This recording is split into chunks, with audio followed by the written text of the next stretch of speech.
MediaCorp now brings you live our coverage of the state funeral for Mr. Lee Kuan Yew, Singapore's founding Prime Minister.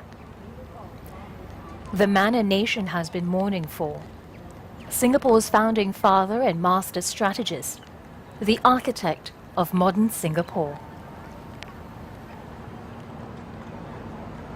A man who lived through the British colonial era, the Japanese occupation, the struggle for independence, and the transformation of Singapore from a backwater to a first world nation. I'm Augustine Antoine. And I'm Glenda Chong.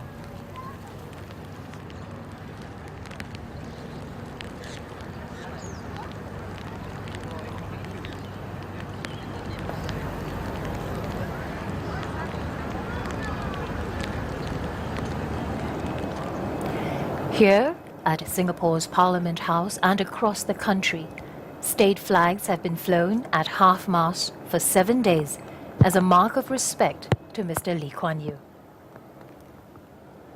His name is synonymous with modern Singapore. A man who not only shaped the future of the tiny island state, but was also one of the region's most respected leaders, whose views were sought around the world.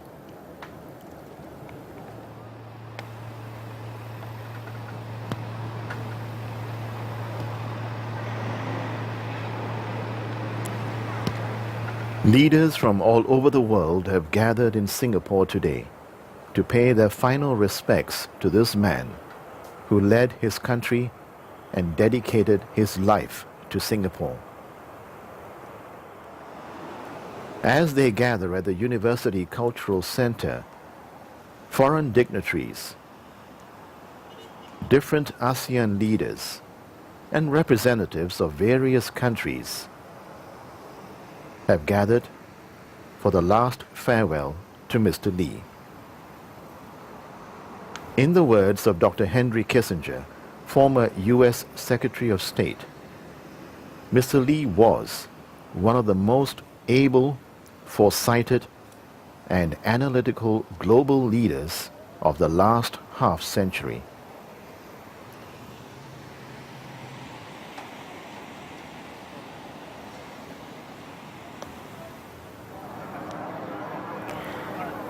Showers across several parts of Singapore when Mr. Lee Kuan Yew's state turned up early to line the roads, braving the downpour with their umbrellas and ponchos. Braving the downpour with their umbrellas and ponchos. Some stayed overnight, while others arrived as early as 6 this morning.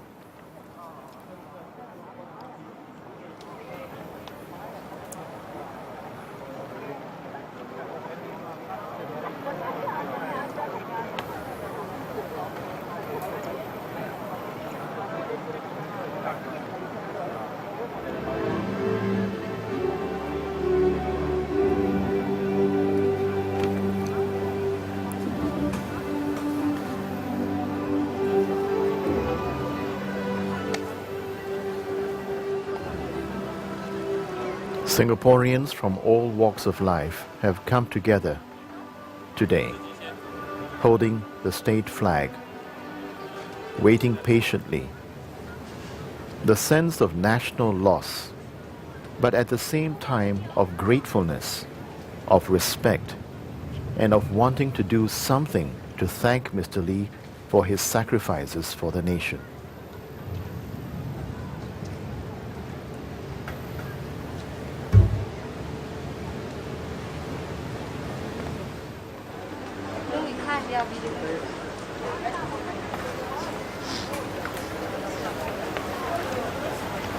Many Singaporeans have lined up along the streets today to wait for the cortege to pass and to wave and say a final farewell to Mr. Lee. The entire 15.4-kilometer route is lined with those who have waited and some holding the national flag.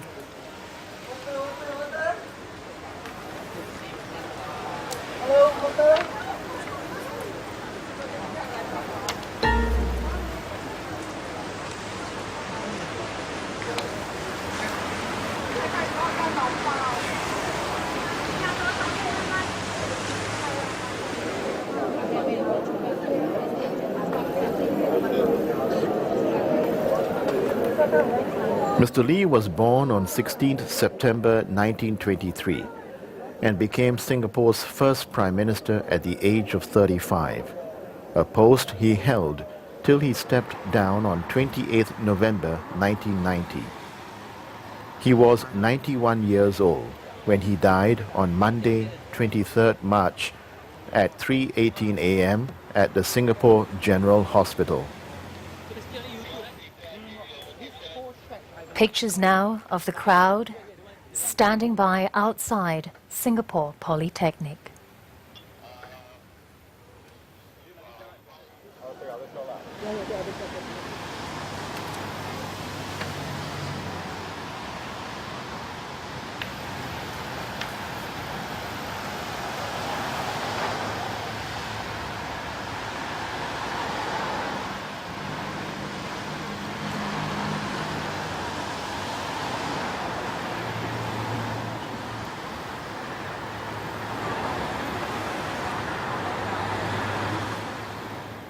This is the third lying in state at Parliament House, an iconic landmark. Parliament House is a place of great significance. Mr. Lee was an elected representative of the residents of Tanjong Pagar for 60 years, from 1955 to 2015. And many of the country's landmark legislations were debated in the House, which have charted the future of the nation. Over the past 4 days, Singaporeans from all walks of life have gathered here to pay their last respects to Mr. Lee. Over 100,000 a day, all in some 500,000 people lined up to say farewell. And at other tribute sites around the island, nearly 1 million turned up. And later, the casket of the former Prime Minister will be transferred onto the ceremonial 25-pounder gun carriage. The Speaker of the House will send off the gun carriage from the entrance to the driveway, signifying the end of the lying in state ceremony.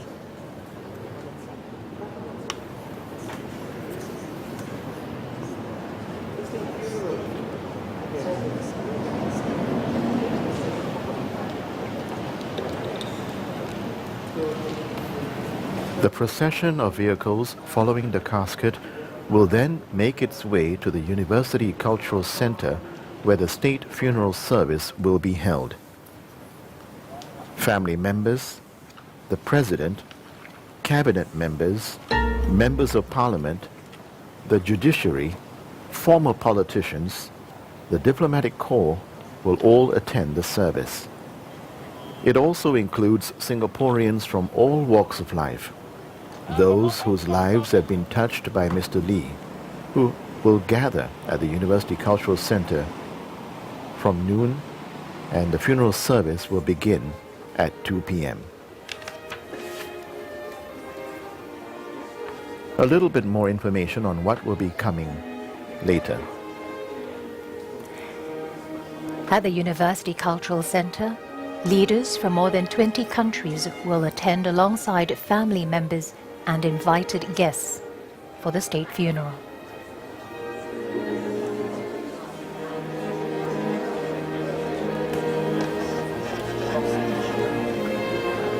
Among them, the Inter-Religious Organization.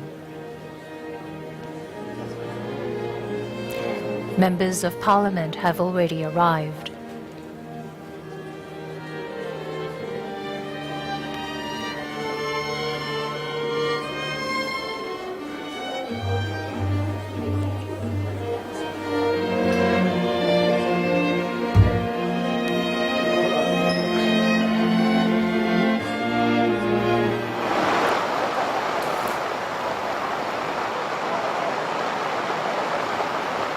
Despite the heavy downpour, Singaporeans standing outside the Singapore Recreation Club along St. Andrews Road.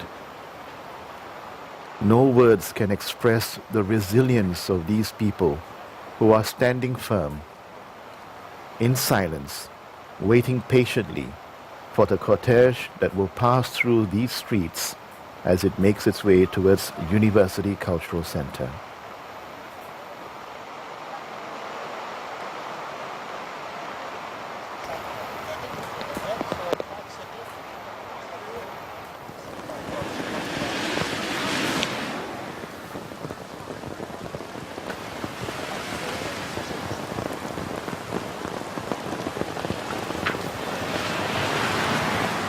The proceedings at Parliament House will start at 12:30. All along the route from Parliament House to the University Cultural Centre, special arrangements have been made to make way for the state funeral procession.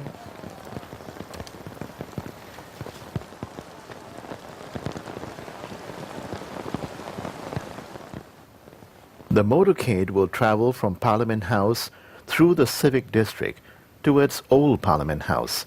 It will pass the former Supreme Court and City Hall, now the National Gallery, the Padang, St. Andrew's Cathedral, the War Memorial Park, the Esplanade, Marina Bay and Marina Barrage, Fullerton Hotel, and on to Singapore Conference Hall, into Tanjong Pagar, past the Pinnacle at Duxton, the Police Cantonment Complex, the Singapore General Hospital, along Bukit Merah, past CPIB, down Queensway, the Singapore Polytechnic, and finally make its way towards the University Cultural Centre.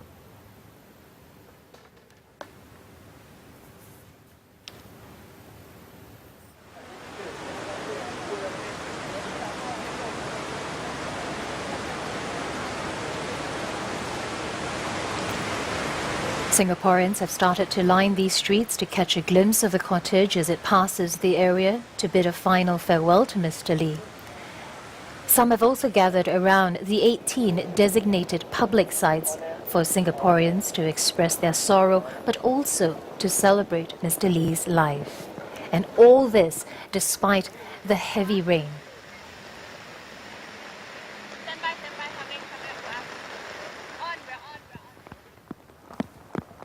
Many have come prepared with their umbrellas, holding the state flag, some even holding pictures of Mr. Lee Kuan Yew, all standing patiently waiting along St. Andrews Road, Stamford Road, near Parliament House, when the state funeral procession will begin at 12:30. There appears to be a palpable sense of togetherness as they wait patiently together for the cortege to pass.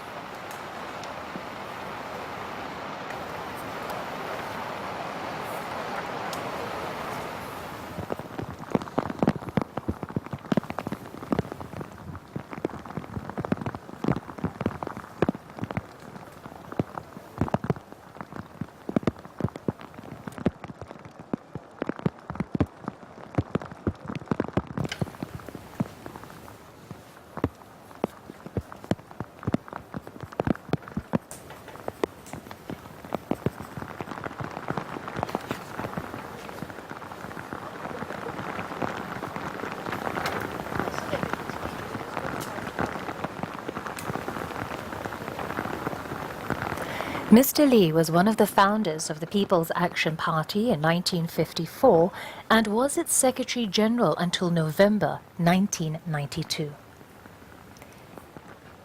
He delivered many stirring speeches in Parliament House as a representative of Tanjong Pagar from 2nd April 1955 and has represented Tanjong Pagar for 60 years. Mr. Lee always made an effort to listen to backbenchers speak, even after he stepped down as Prime Minister. Whilst he made fewer speeches in the House in his later years, he would speak whenever he felt strongly about an issue, particularly when he felt he needed to help his cabinet colleagues carry public opinion.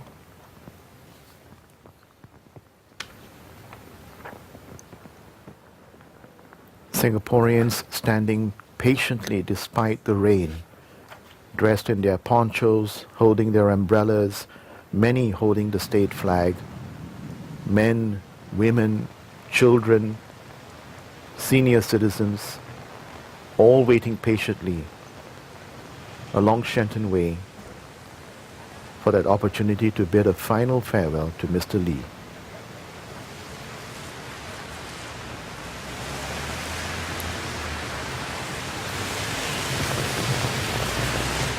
The Singapore Armed Forces will bid Mr. Lee a final farewell with the highest honours.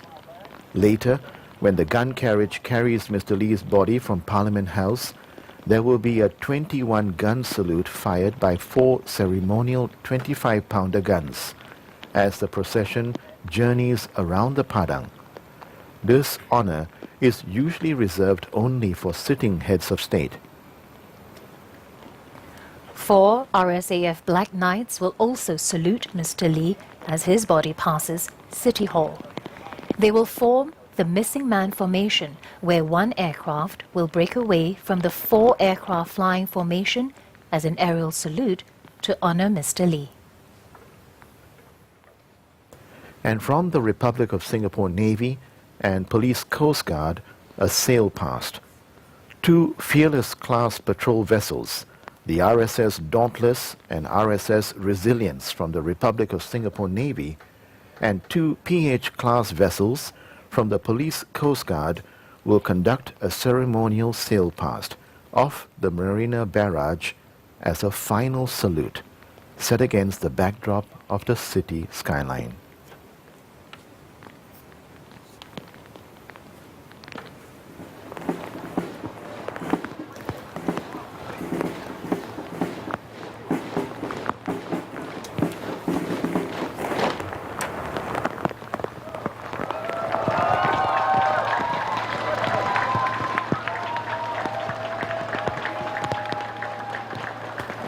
Just outside Parliament House, the Singapore Armed Forces Central Band and the Guard of Honour contingents taking up position.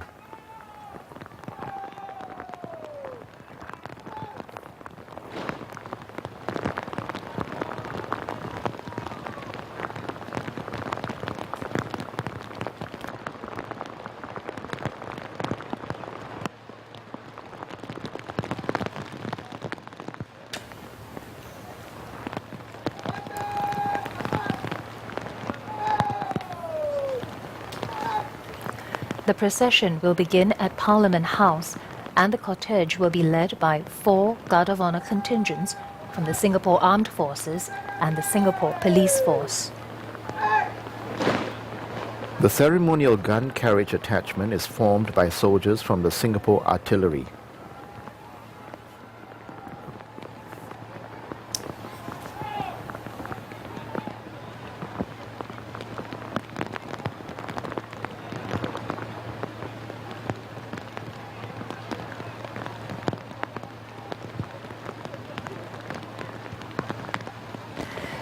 The use of a ceremonial gun carriage for state funerals is a practice inherited from the British. The custom can be traced back to the 1800s. The gun carriage has since been adopted as a dignified way to carry the casket and has become an accepted part of state and military funerals.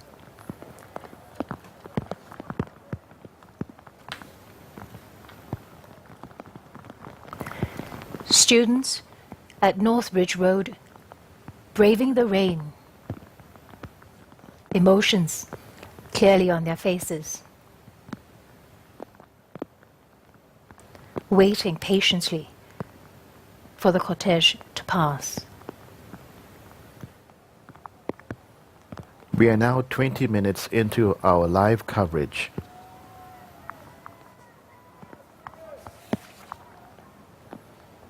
Of the state funeral for Mr. Lee Kuan Yew, Singapore's founding Prime Minister.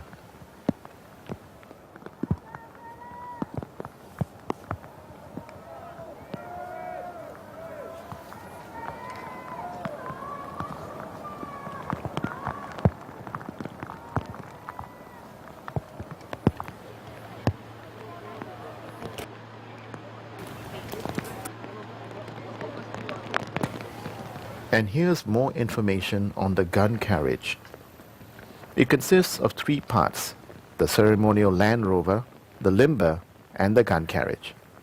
The casket will be carried on the gun carriage connected to the limber. The limber is a 2-wheeled vehicle to which the gun trail is attached.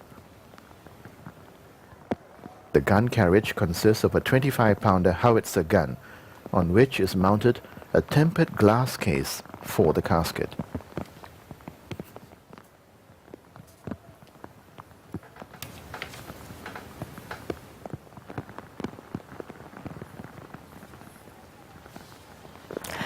Accompanying the casket is the coffin bearer party led by Brigadier General Melvin Ong, Chief Guards Officer.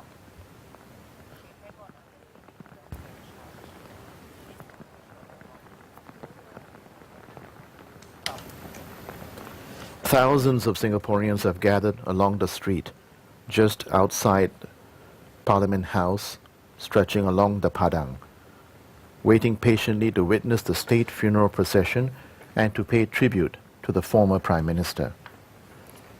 Some have been waiting since this morning from 6 in the morning, even though they know the hearse bearing Mr. Lee's body will not arrive until 12:30 in the afternoon. Among those in attendance are many from the pioneer generation, senior citizens who have witnessed the birth of Singapore, made sacrifices along the way, and contributed to Singapore's development from third world to first alongside Mr. Lee.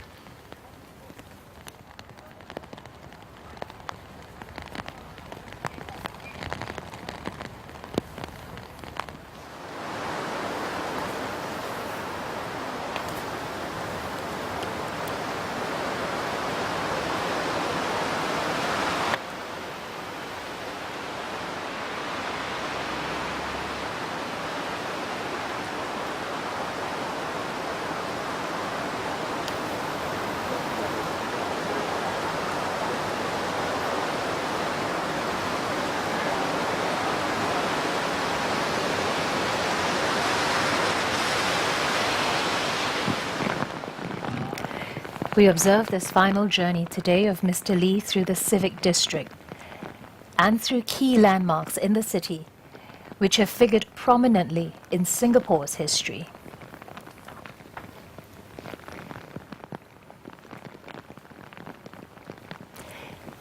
Heavy rain falling across several parts of Singapore where Mr. Lee Kuan Yew's state funeral procession will pass through.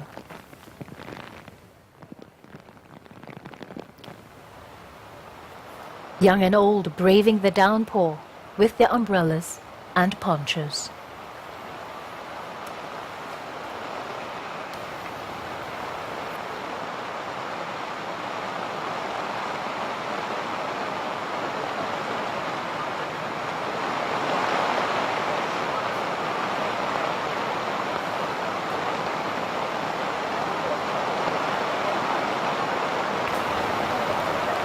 This brings to mind the event of the National Day Parade when it rained heavily back in the 1960s and people stood by resilient.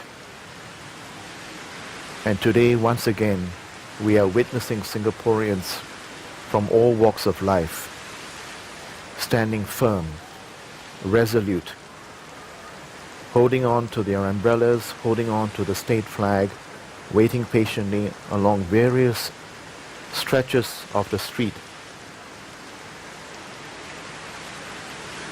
In that National Day Parade in 1968, Prime Minister Lee Kuan Yew, Prime Minister Lee Hsien Loong was standing also in the Padang in the rain.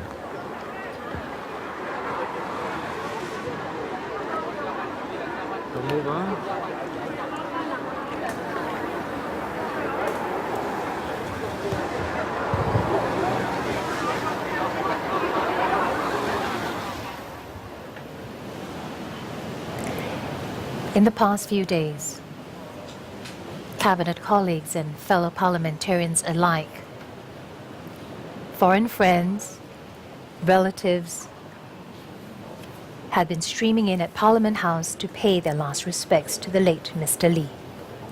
Some details here of the pallbearers who will be sending Mr. Lee off from Parliament House. The 8 pallbearers are former members of Parliament.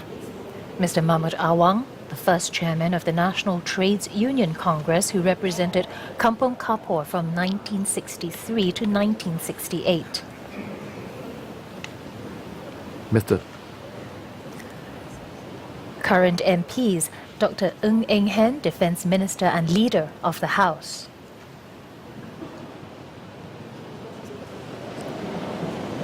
Mr. Chan Chi Seng, MP for Jalan Besar from 1959 to 1962, 1982. He was also the government whip in the crucial 1960s and 1970s and a pillar of strength for Mr. Lee and his colleagues. Mr. Cham Si Tong, Secretary General of the opposition Singapore People's Party, who was MP for Potong Pasir from 1984 to 2011.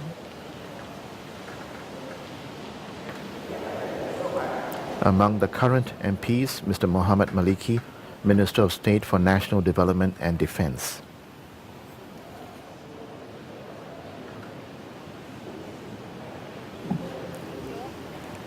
Ms. Josephine Teo, Senior Minister of State for Finance and Transport.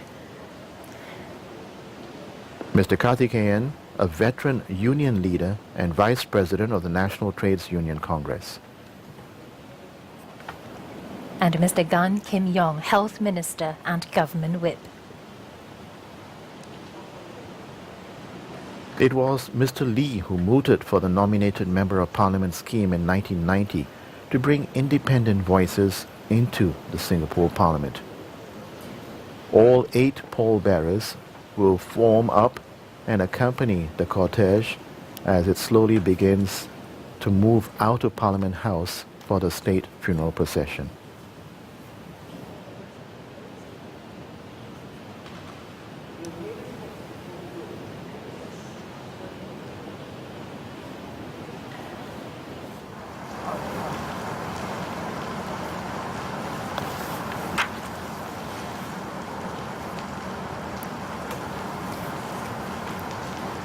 The gun carriage consists of 3 parts: the ceremonial Land Rover, the limber, and the gun carriage. The casket will be carried on the gun carriage connected to the limber. The limber is a 2-wheeled vehicle to which the gun trail is attached. The gun carriage consists of a 25-pounder howitzer gun on which is mounted a tempered glass case for the casket.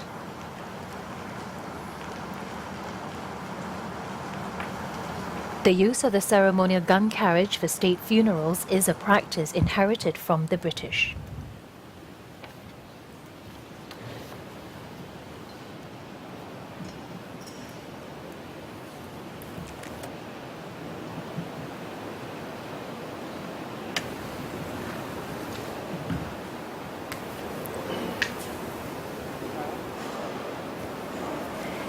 You're joining us for the special coverage of the state funeral for founding Prime Minister Mr. Lee Kuan Yew. It is now 12:30.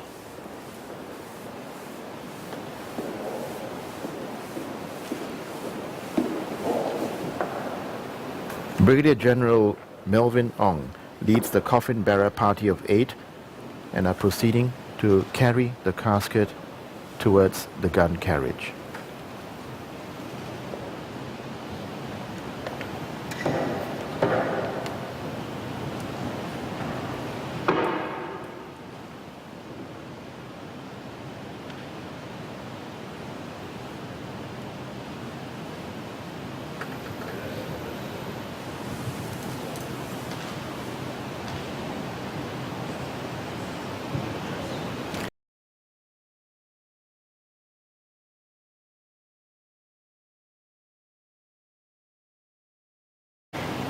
The casket of the late Mr. Lee Kuan Yew is draped in the state flag to accord him the highest honor.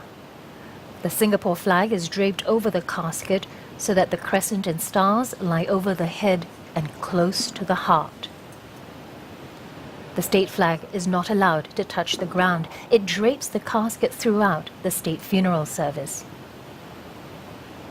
It serves as the highest mark of honor for one of modern Singapore's founding fathers.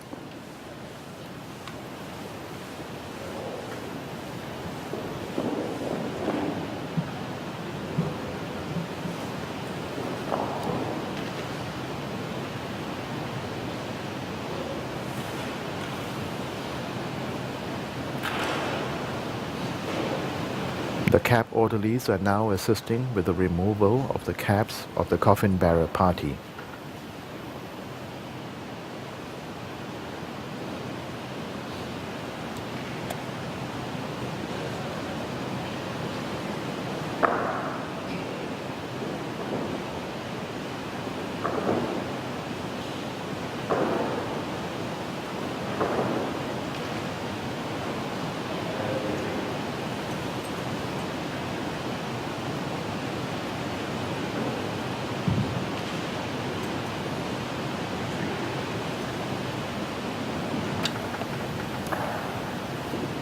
The coffin bearer party is made up of 8 senior officers from the Singapore Armed Forces and the Singapore Police Force.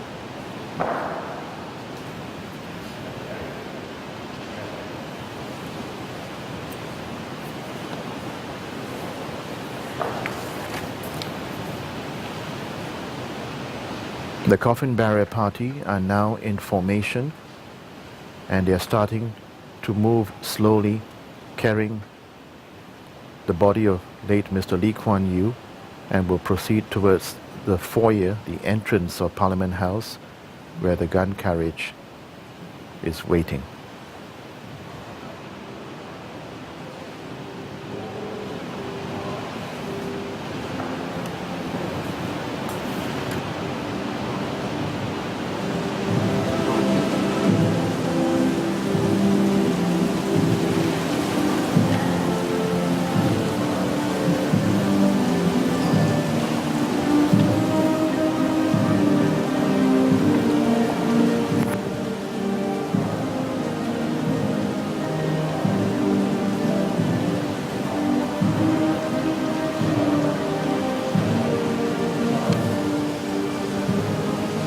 The 8 pallbearers are now accompanying the coffin bearer party as they slowly begin to move out of Parliament House.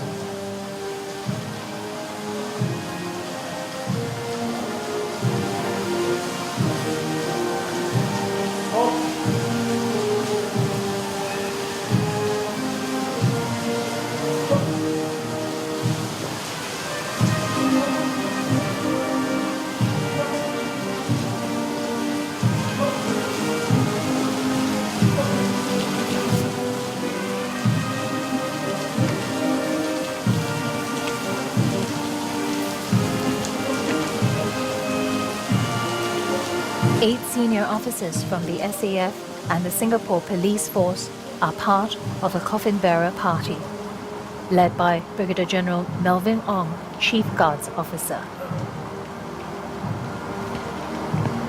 The national flag draped over the casket, symbolizing the country's recognition of Mr. Lee's contributions to the country.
Over the past few days, Mr. Lee Kuan Yew's body has been lying in state at Parliament House, located within Singapore's city centre.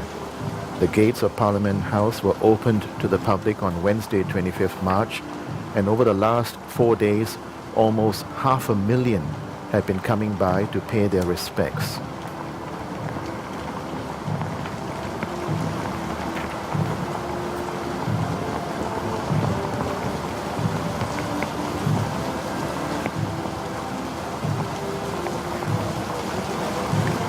And in the past week, about 170 foreign dignitaries from about 27 countries, regions and international organizations turned up for the lying in state at Parliament House.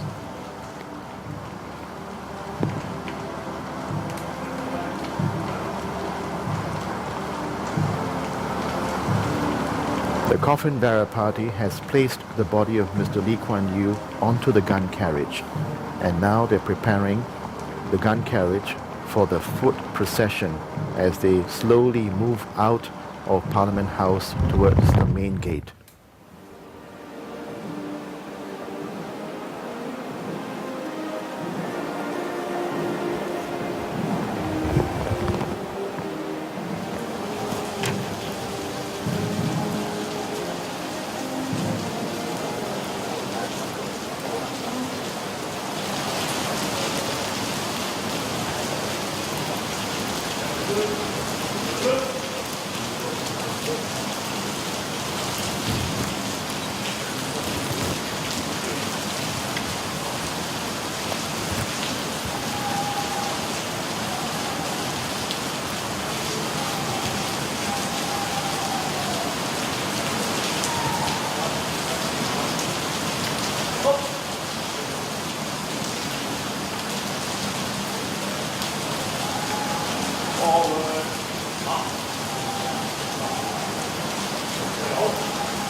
The ceremonial gun carriage bearing the body of former Prime Minister Mr. Lee Kuan Yew will make its final journey through the city centre.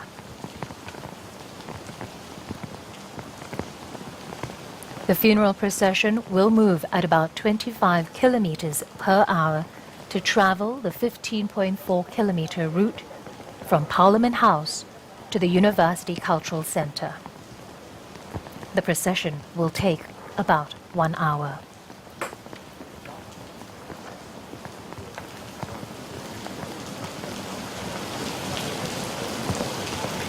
In the procession is the chief mourner, Prime Minister Lee Hsien Loong, and family members.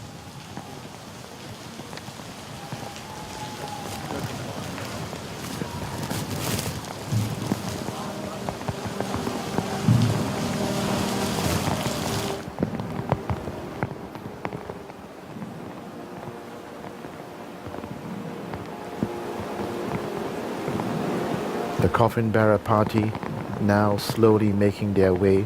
The foot procession has just begun.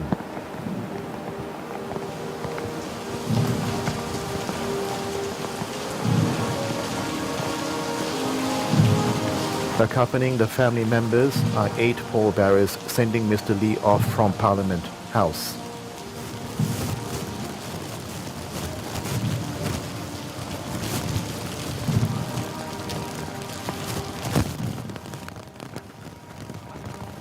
Mr. Cham Si Tong, Secretary General of the opposition Singapore People's Party and who was MP for Potong Pasir from 1984 to 2011. Mr. Chan Chee Seng, who was also the government whip in the crucial 1960s and 1970s. Mr. Mahmud Awang, the first chairman of the National Trades Union Congress.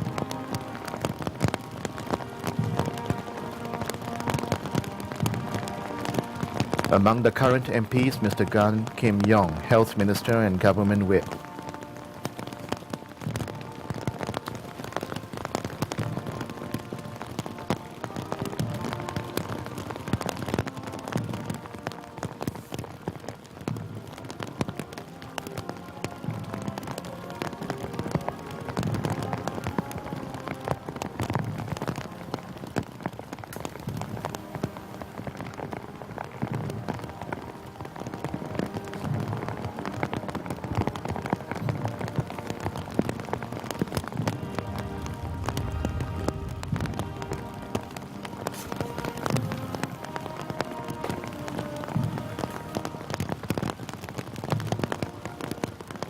As the coffin bearer party slowly makes its way towards the main gate of Parliament House, the mood here is somber, quiet, and reflective, as Singaporeans wait patiently for the coffin of Mr. Lee Kuan Yew to come out from Parliament House.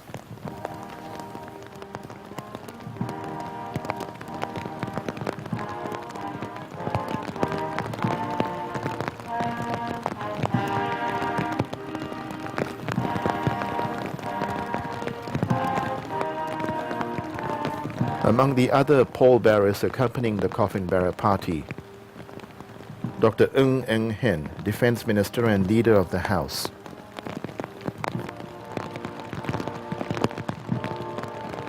Ms. Josephine Teo, and Mr. Muhammad Maliki.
As the foot procession continues at the corner of Northbridge Road and Parliament Place, students and military personnel are lining the street along Parliament Place, St Andrews Road, Stamford Road, and Esplanade Drive to bid a final farewell to Mr. Lee.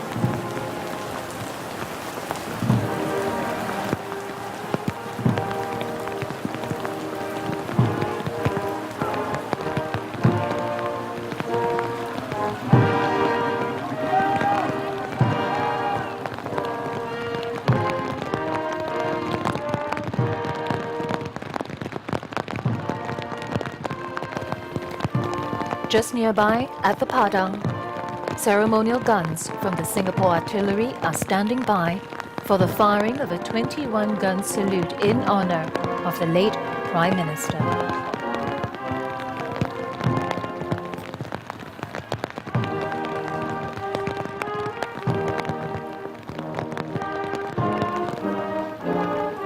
The firing of the 21 rounds gun salute is a time-honored tradition at state funerals. These 25-pounder ceremonial guns are from the 23rd Battalion Singapore Artillery. The last gun will be fired when the convoy reaches the Esplanade.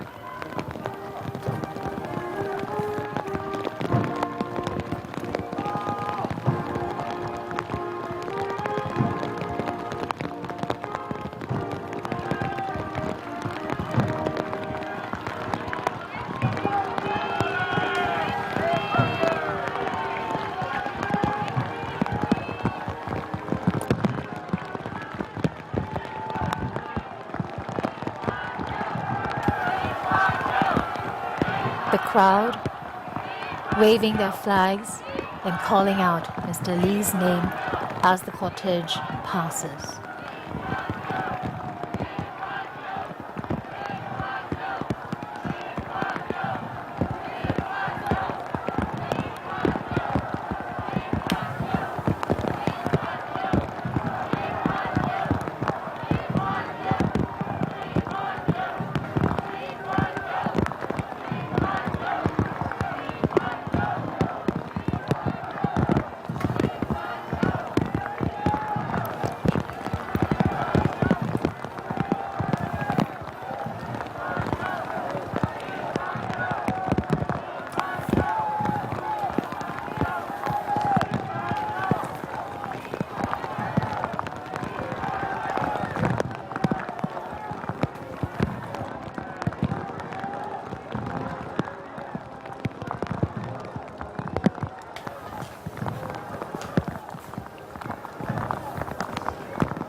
As the state funeral procession makes its way slowly down towards North Ridge Road towards the Padang, the Guard of Honor contingent, made up of Army, Navy, Air Force and the Singapore Police Force, accompanied by the Singapore Armed Forces Central Band.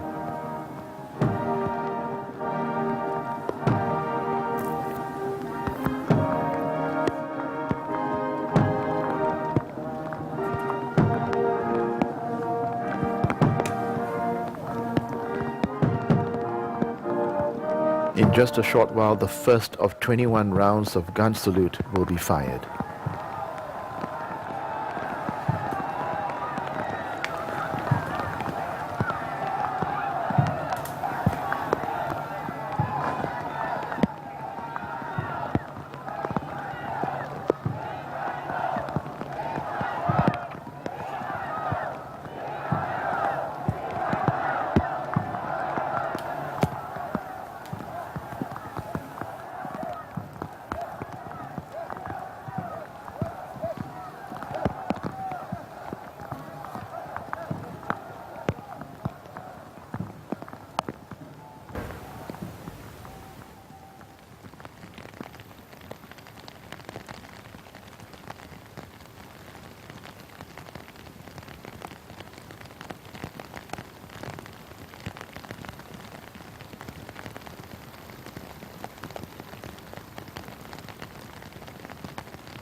Crowds have gathered to witness significant moments in Singapore's political history.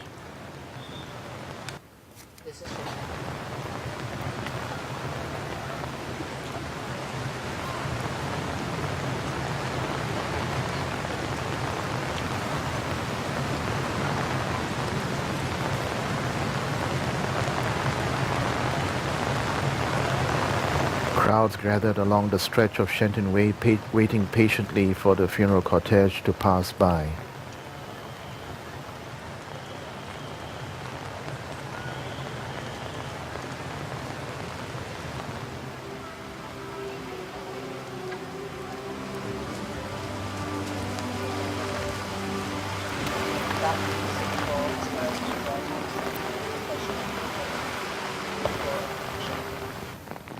Heavy rains,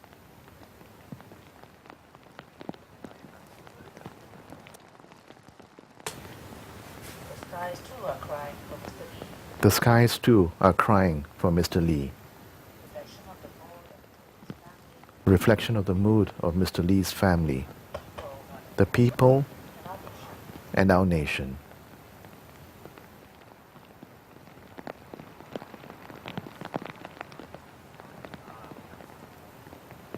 The people gathered around Padang, who just a short while ago were calling out Mr. Lee Kuan Yew's name, are all now silent.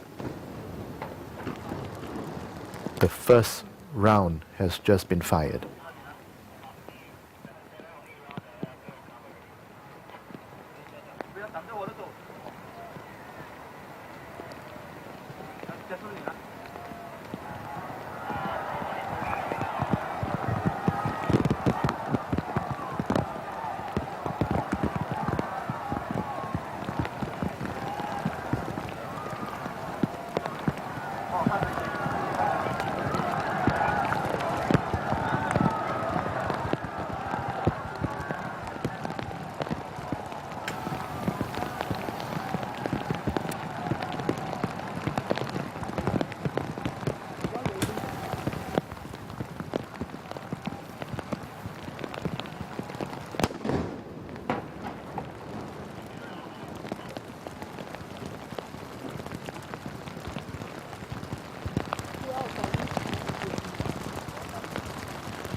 48 personnel from the Singapore Armed Forces and Singapore Police Force in ceremonial unimogs, forming the escort for the gun carriage as it slowly makes its way towards the Padang.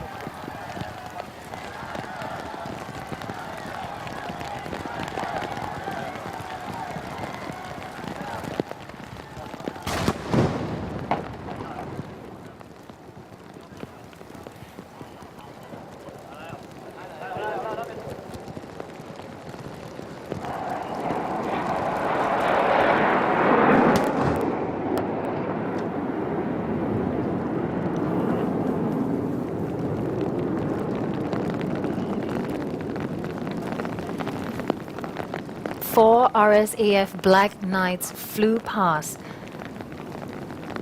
with the missing man formation in the shape of a V.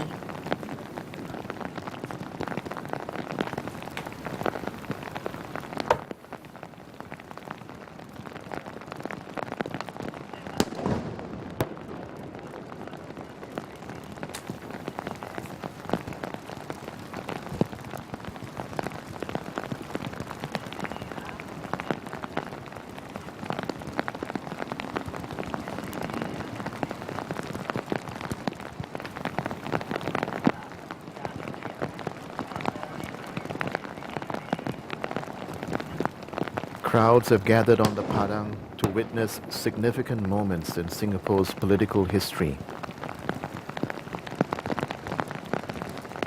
The bad weather not deterring them from coming out.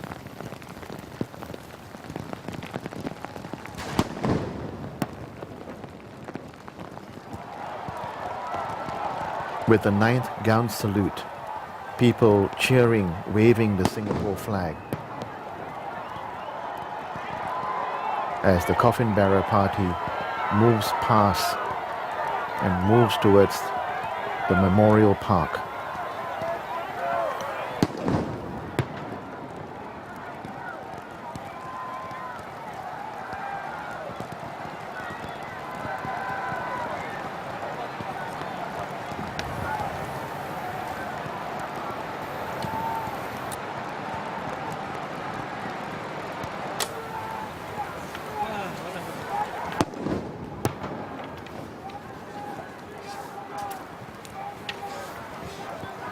The civilian war memorial on the left of the coffin bearer party.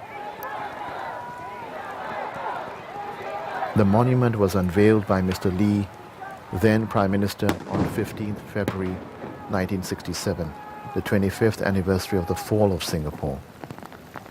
Since then, a memorial service is held every year on February 15th to commemorate the day in 1942 when Singapore fell to the Japanese.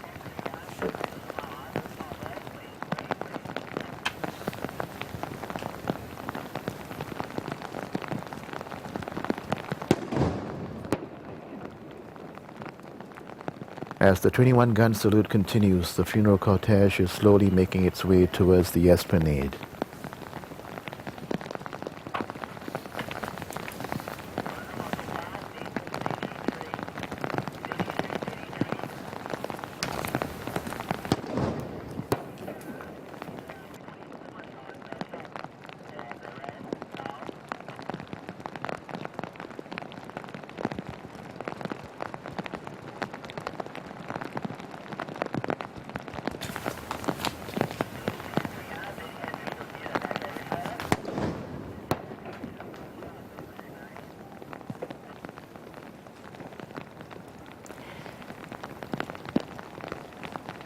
Reclamation in the 1990s extended and connected Elizabeth Walk to Marina Bay, setting the stage for the new performing arts venue, the Esplanade Theatres on the Bay.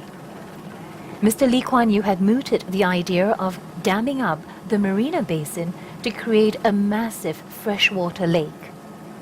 20 years later, technology made his vision feasible.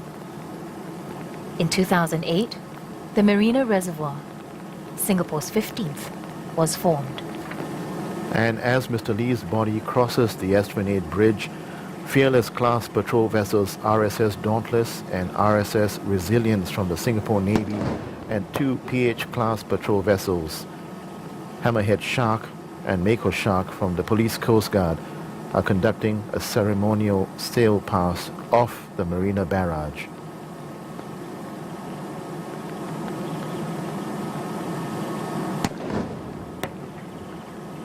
On each ship, a black flag is flown on the starboard side of the mast, together with signal flags representing the letters L, K, and Y. Dressed in ceremonial uniform, personnel line the vessel's decks, standing at attention to salute Mr. Lee, bowing their heads to observe a minute of silence. The ships will sound 3 prolonged horns.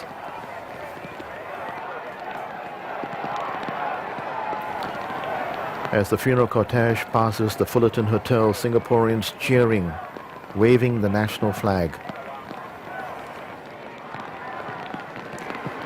And opposite is the Fullerton Hotel, which used to be the General Post Office. Fullerton Square, just nearby, was the site from 1959 to 1988 of many of Mr. Lee's landmark election rally speeches. Mr. Lee also remembered the General Post Office as the location of Singapore's first industrial strike after the colonial government introduced emergency regulations in June 1948. Mr. Lee represented the postal workers as their legal advisor and drafted their statements.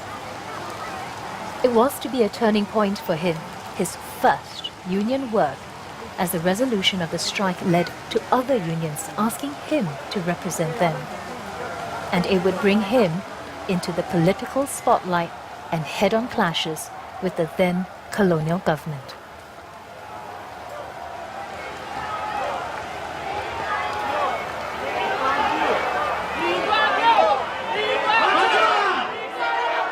Very moving images and sounds of crowds shouting emotionally, Mr. Lee Kuan Yew.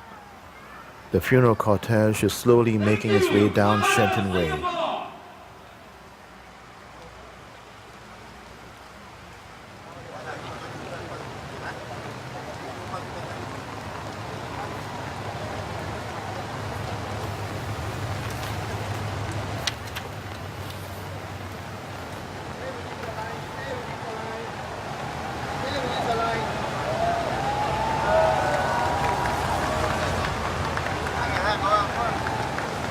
Nothing seems to deter the people of Singapore as they stand resolute. The rain is pouring on, and yet they're shouting, waving their flags, cheering on.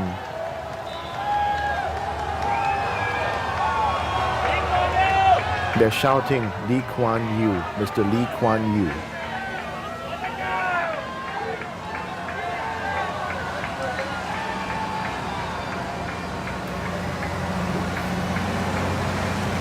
The cortege passing Raffles Place, where Commercial Square once stood. Singapore's first trading community was made up of the earliest banks, trading houses and large departmental stores. By the late 1970s, the central business district stretched into Shenton Way and became the area where Singapore's banks were located.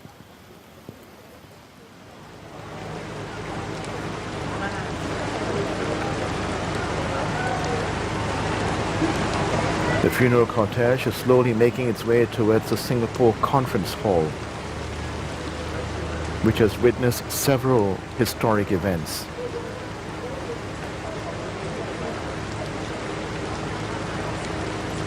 During the general elections, there has been a nomination and counting center for several constituencies, including Mr. Lee's Tanjung Bagau ward. Several memorable post-election news conferences were held here by Mr. Lee and subsequent People's Action Party leaders.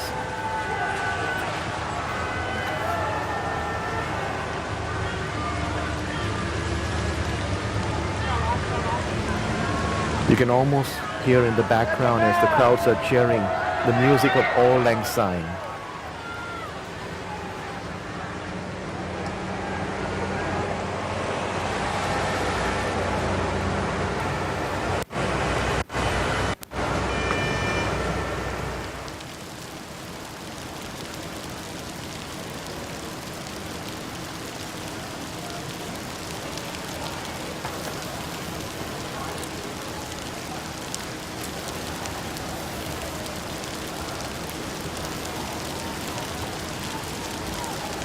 As the procession enters Keppel Road, Singaporeans may remember that Mr. Lee was a familiar face in the area.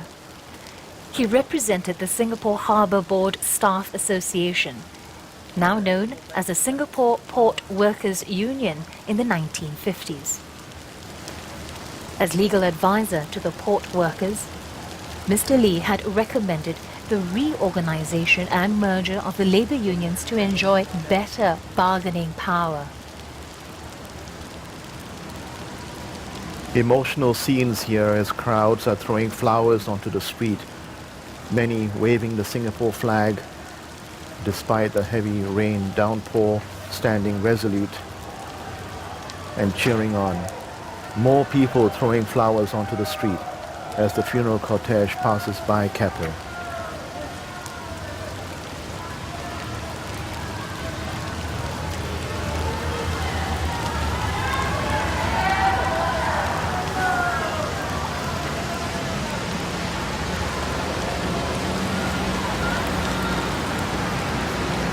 The funeral cortege is now passing by the port area and slowly turning off onto towards Duxton and Pinnacle.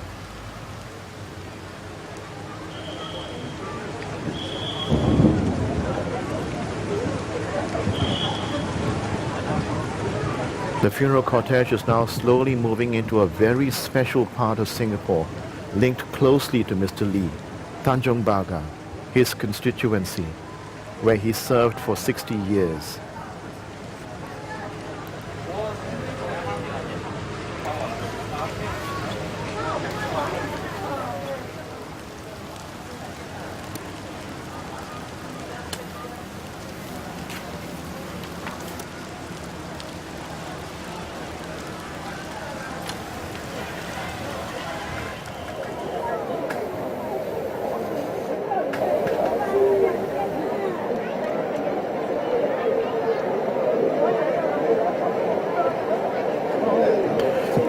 Crowds of Singaporeans at Maritime House waiting patiently, holding flowers, holding the national flag.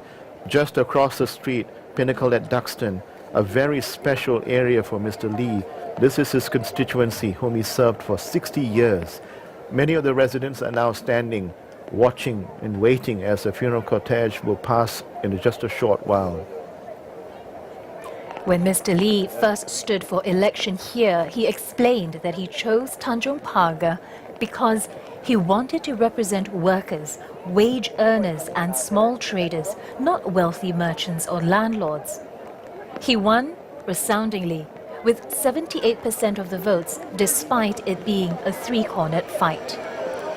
In the 1963 election campaign, he again promised voters something he delivered, and which has become a symbol of progress for Singapore. 2 blocks of HDB flats were completed after the election in 1964 on Duxton Plain. The people of Tanjong Pagar cheering, children among them holding flowers, waving the national flag, calling out his name, Mr. Kuan Yew.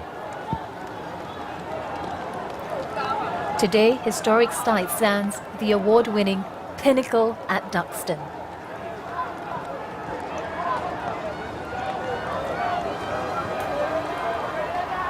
There are not enough words to express what these people are experiencing. Residents of Tanjong Pagar who have a deep connection to Mr. Lee. Today, they bid their final farewell to their MP.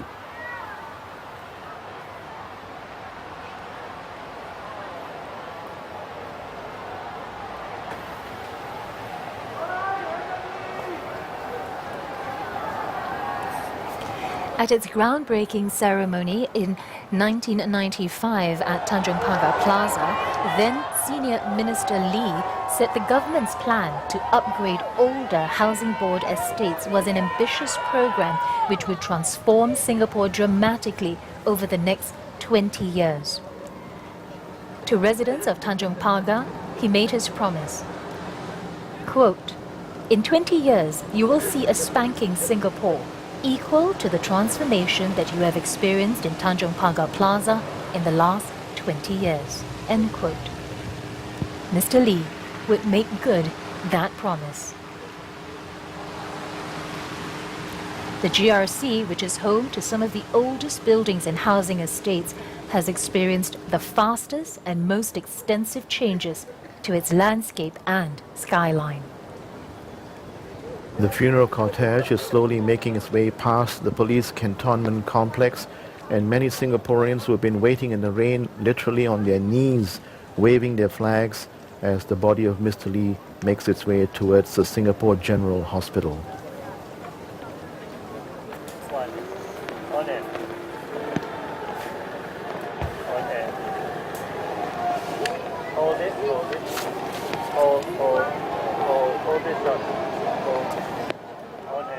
Newbridge Road, built in 1842, is named after Coleman's New Bridge, which was constructed over the Singapore River in 1840.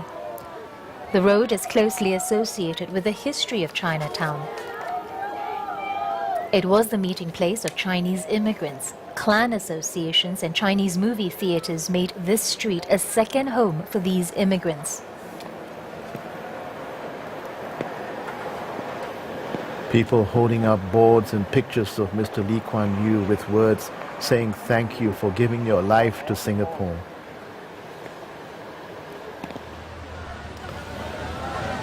Just past Newbridge Road and working towards Kampong Baru, just outside the Singapore General Hospital, many, including Singaporeans and hospital staff, have turned up, standing quietly, lining the street towards Kampong Baru.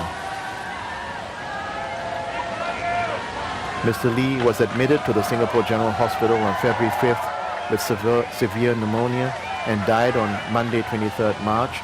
Staff here have a special connection to Mr. Lee, having had to care for him and Mrs. Lee over the years.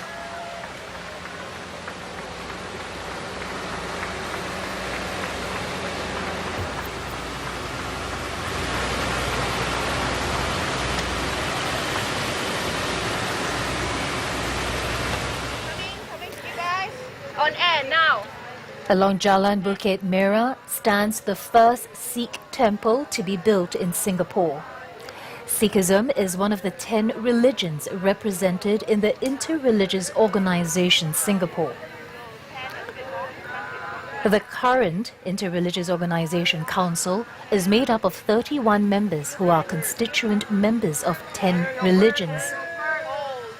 Singapore's commitment to meritocracy, regardless of race, language and religion, were key tenets on which the nation was founded. Key beliefs of Mr. Lee Kuan Yew and his fellow Old Guard leadership.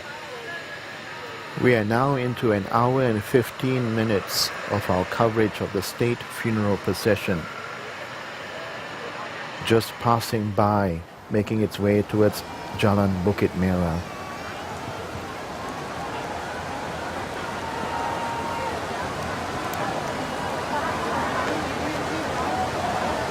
Here we are now along Jalan Bukit Merah. The high-rise flats along the road today, it is hard to imagine that villages with atap huts were common before the first blocks of government flats were built in 1955. By the 1960s, emergency flats in standard one-room, two-room, three-room configurations sprouted to house a growing population.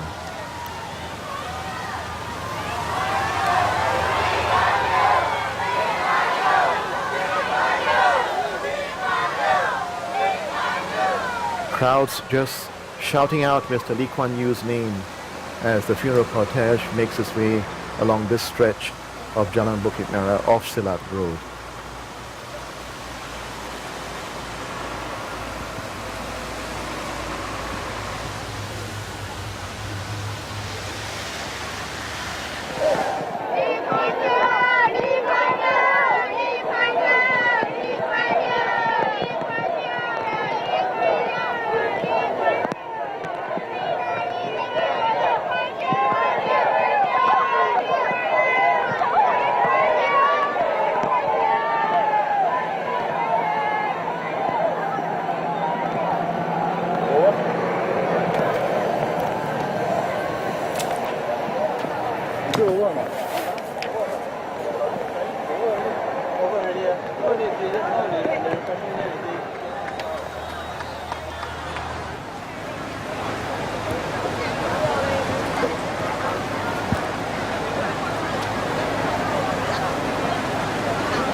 Crowds crying out his name, Mr. Lee Kuan Yew, we love you.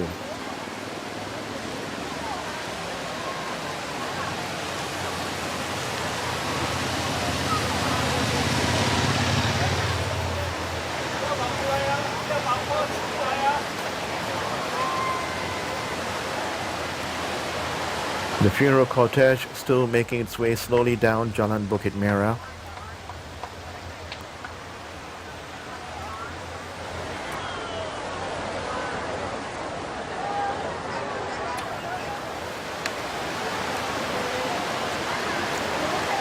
Housing was a key priority when Mr. Lee and his team took office. There was a severe shortage. People lived in slums in the city, particularly in Chinatown, with poor sanitation.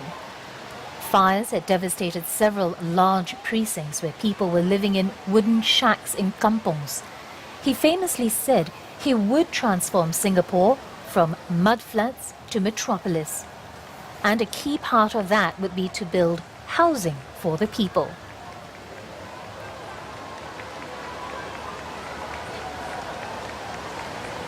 He believed that owning a home would give Singaporeans a stake in the country and its future, so they would own part of Singapore and would then care more for the community.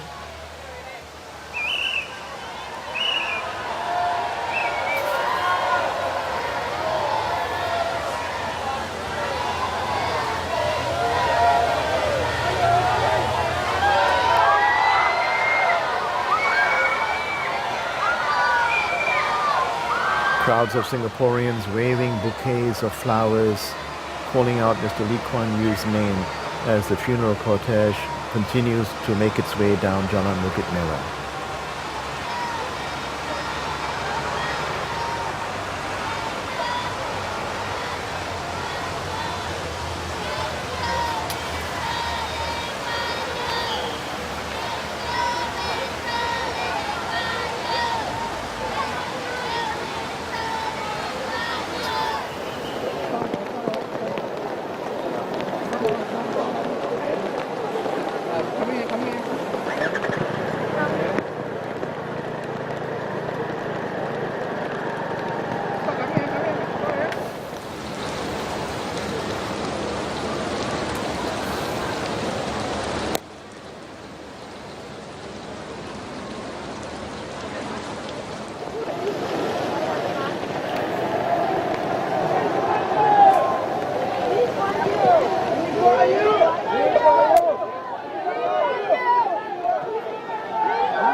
The funeral cortege passing by the former headquarters of the Housing Development Board.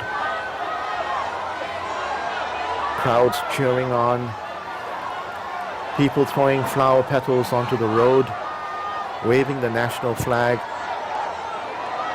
Truly, there are not enough words to express what is happening right now. This major outpouring.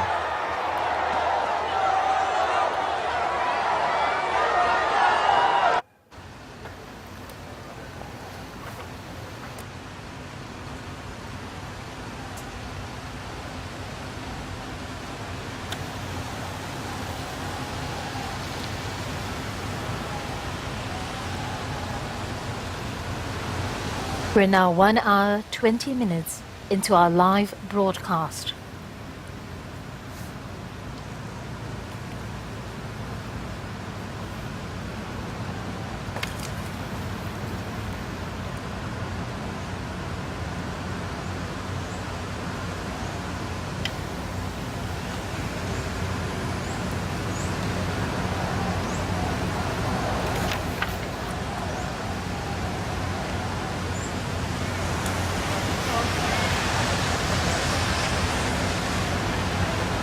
As the funeral cortege slowly makes its way down Jalan Bukit Merah, nearby, an institution closely linked to Mr. Lee and his government's tough stance on corruption, the Corrupt Practices Investigations Bureau, CPIB, is an independent body responsible for the investigation and prevention of corruption in Singapore.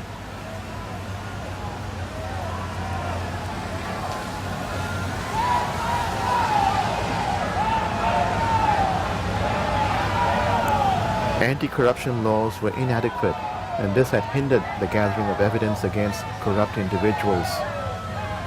The situation changed after the People's Action Party came into power in 1959. Public confidence in the CPIB grew as people realized the government was sincere in its anti-corruption drive. Mr. Lee Kuan Yew laid that firm foundation that still remains today.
Crowds shouting and cheering for Mr. Lee.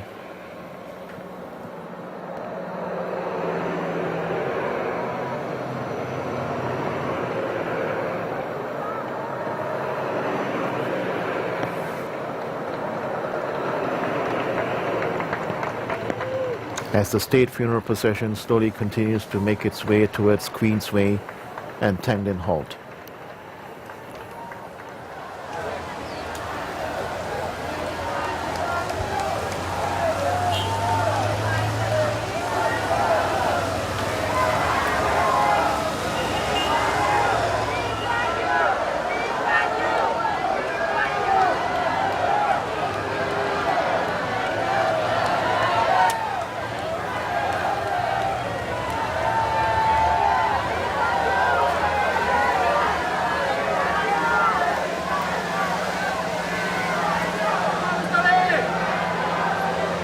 Just past Brickworks Estate, Singaporeans calling out Mr. Lee Kuan Yew's name as the funeral cortege and the military escort make its way towards the University Cultural Centre for the state funeral service.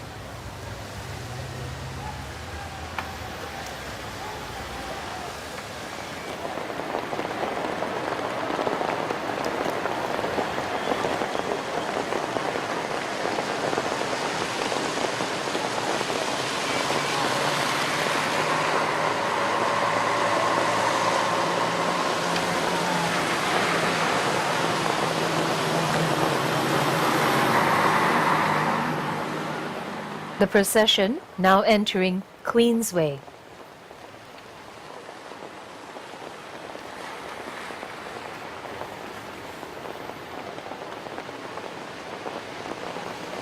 A majority of the larger estates called new towns were being developed as self-contained communities with not only the essential facilities to meet the residents' basic needs, but also various community amenities such as schools and recreational facilities.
The funeral cortege has just passed Queensway, making its way slowly towards Tanglin Halt.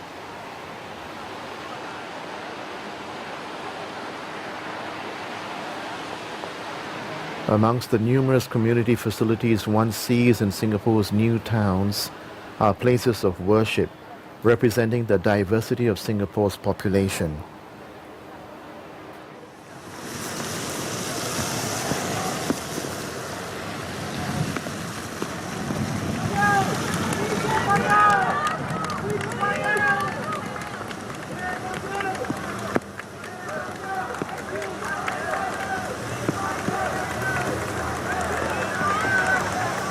Singaporeans calling out Mr. Lee Kuan Yew's name.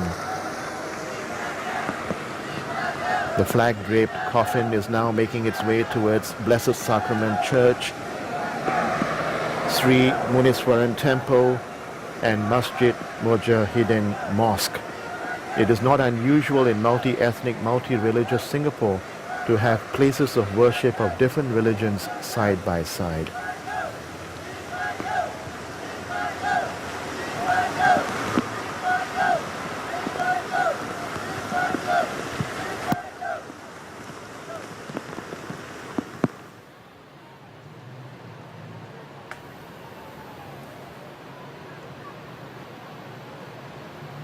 The funeral cortege slowly making its way past Tanglin Halt Estate. People waiting patiently.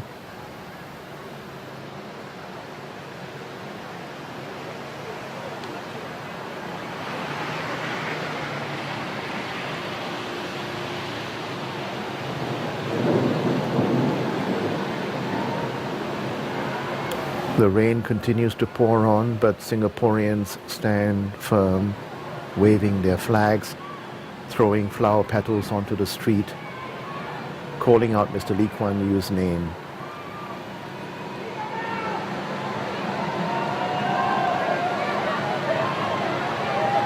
In just a short while, the funeral cortege will turn slowly right and on to Commonwealth.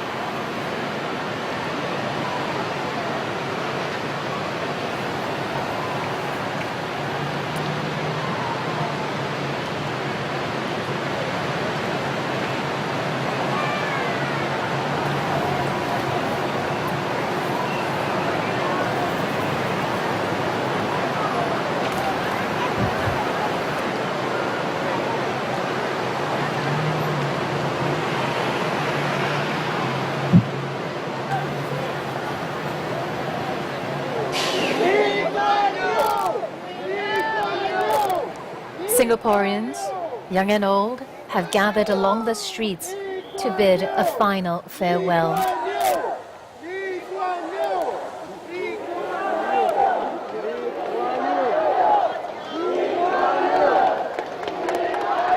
Here at Commonwealth Avenue, you can hear the crowds crying out his name, Lee Kuan Yew, as the cortege passes by.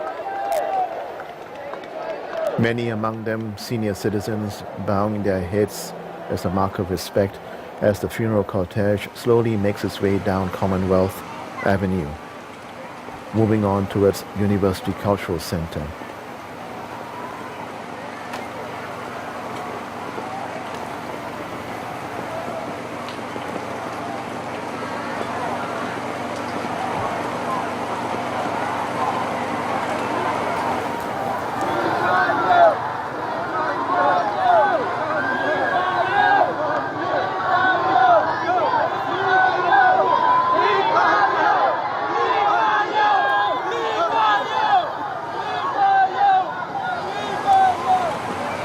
Also standing as a silent witness along with Singaporeans are the huge trees and shrubs, closely linked to Mr. Lee Kuan Yew's legacy.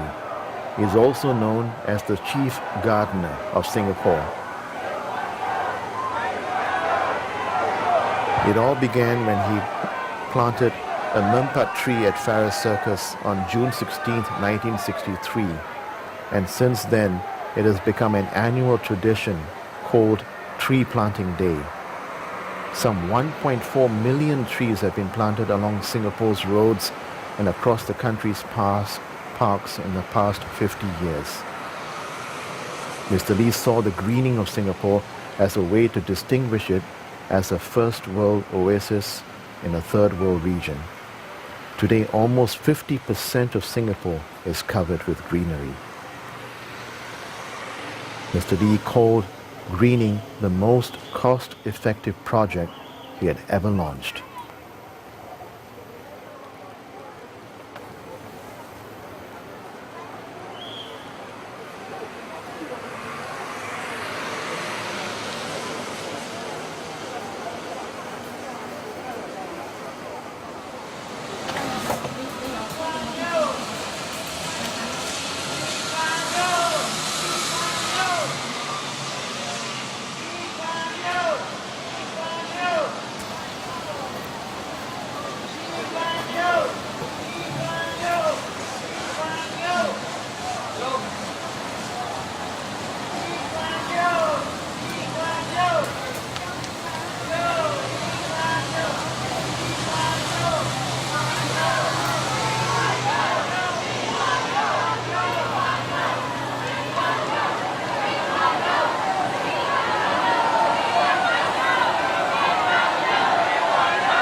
We're now along Holland Rise, about Commonwealth Avenue, 1 hour 30 minutes into our live coverage of the state funeral procession for the late Mr. Lee Kuan Yew.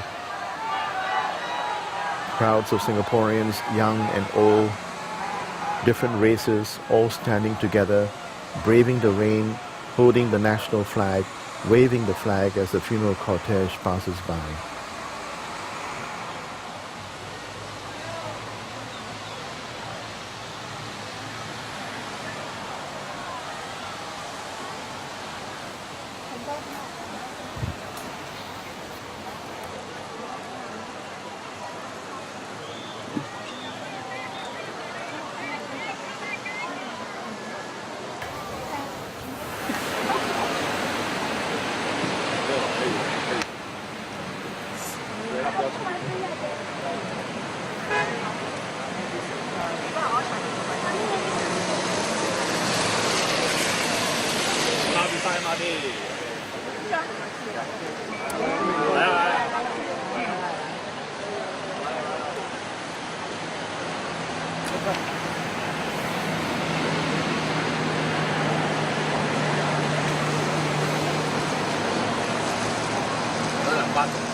Once again, Singaporeans throwing petals, flowers, waving the flag, calling out Mr. Lee Kuan Yew's name.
The crowds with a large banner that says, Thank you. And you can hear them singing, "We are Singapore."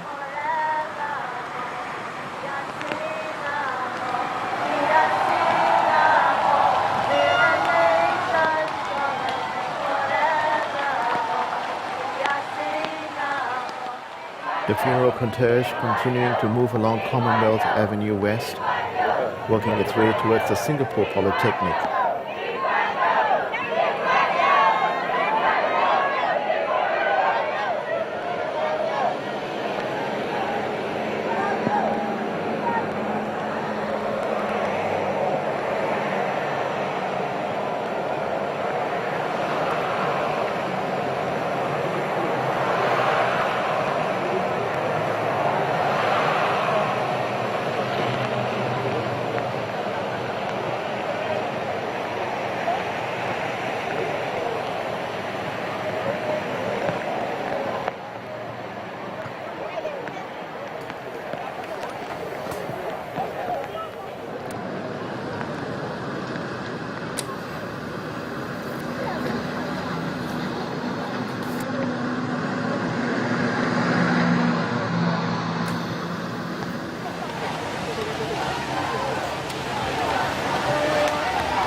On the right of the screen, Singapore Polytechnic gates, the first Singapore Polytechnic.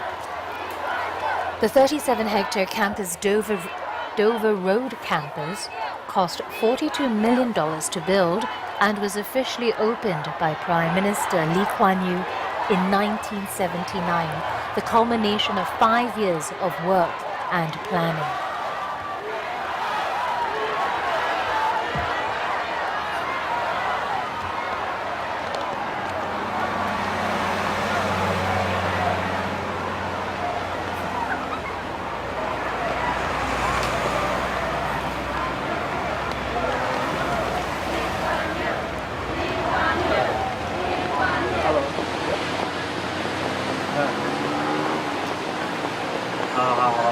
Crowds along this stretch holding balloons with a black ribbon as a mark of respect printed on it, waving the balloons and the flags.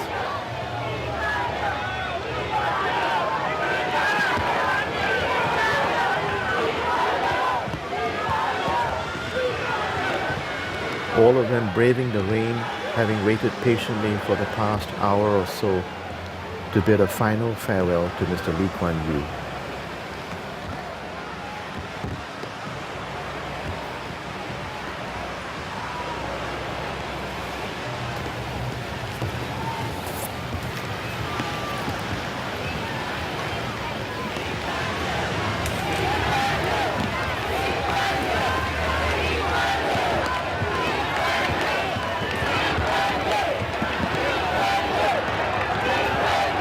At Singapore Polytechnic's opening, Mr. Lee said that Singapore must strive to get more students into tertiary institutions of learning without lowering entrance standards, and that teaching should be for what is relevant to the needs of tomorrow, not of yesterday.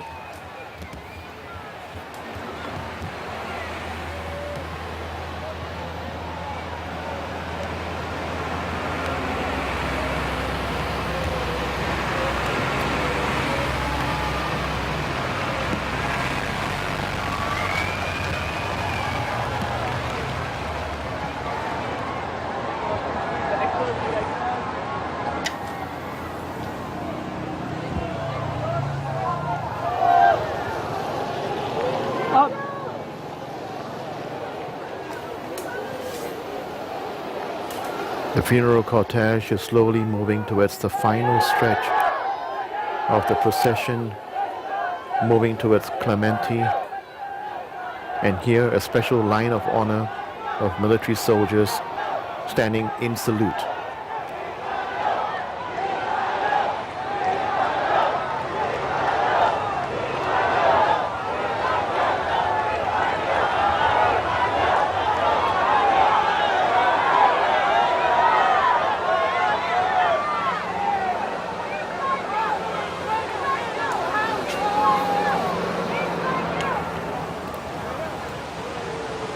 From Clementi Road, the motorcade will pass landmarks such as the National University of Singapore at Kent Ridge and Ngee Ann Polytechnic.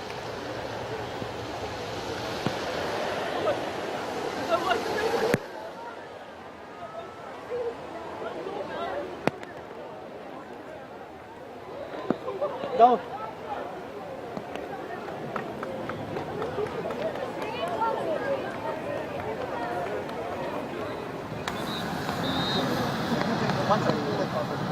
Yeah, on there.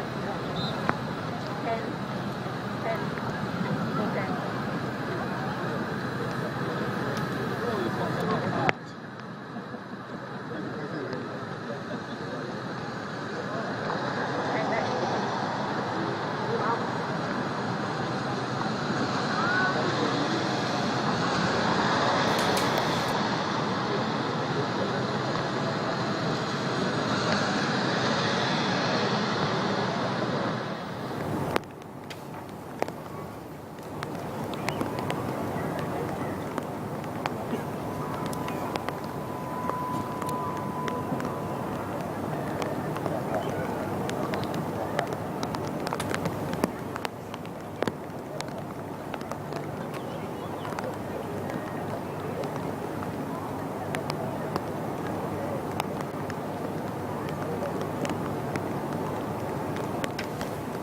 Line of honor of soldiers leading up to the road to the University Cultural Center.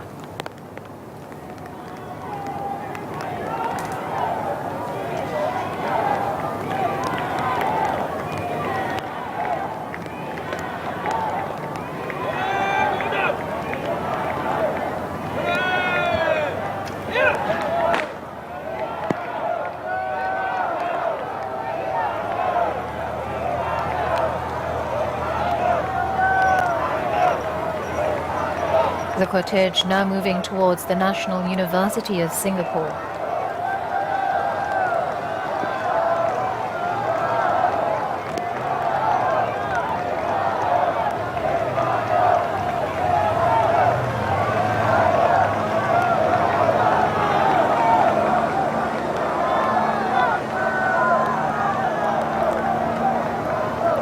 The University Cultural Center officially opened on 5th September 2000, and it has been the venue for several of Prime Minister's National Day rallies, a key event in the political calendar where the Prime Minister addresses the nation. Located on the picturesque landscapes of Kent Ridge, the University Cultural Center serves as a vibrant, innovative performing arts venue for high-quality events. The line of honor along the final stretch of the procession, mounted by 48 military policemen from the Singapore Armed Forces Military Police Command, led by Lieutenant Colonel Mark Tan, who heads the Plans Branch at Headquarters 2nd People's Defence Forces. As the procession passes through, the military policemen inverted their rifles and bowed their heads as a mark of respect. Known as resting on arms reversed, it signifies the paying of the highest respect to Mr. Lee.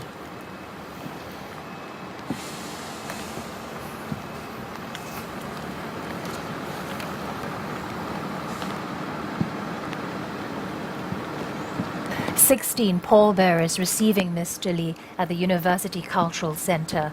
They include cabinet colleagues, Deputy Prime Minister Tharman Shanmugaratnam, Mr. Lim Swee Say, NTUC Secretary General and Minister in the Prime Minister's Office.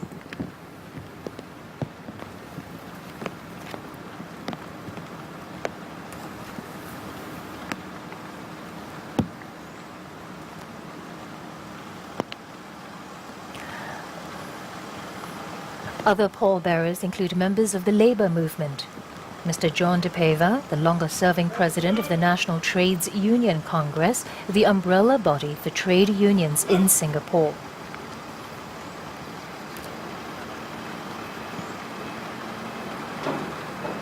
Another veteran unionist, Ms. Diana Chia, current president of the NTUC.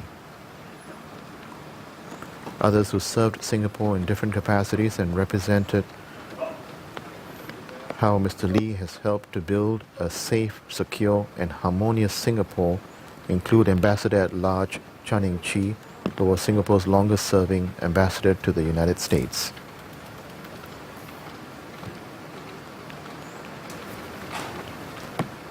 Retired Staff Sergeant Mr. Kang Lai Teck,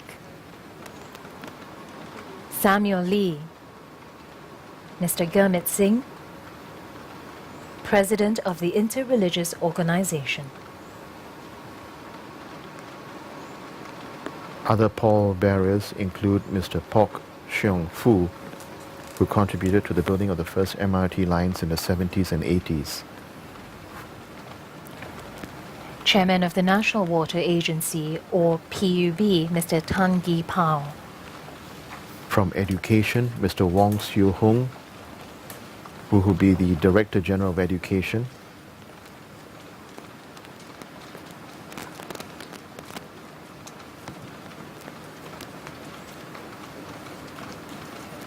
The grandsons of the late Mr. Lee Kuan Yew holding the photo of Mr. Lee.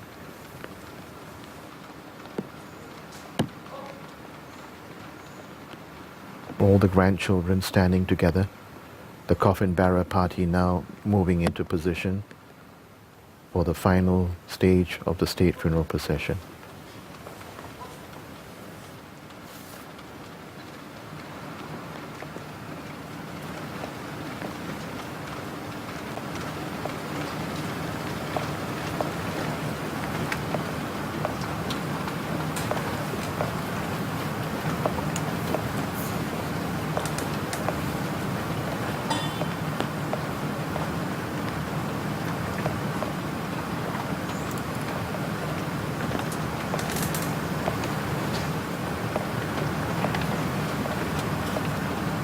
Forward.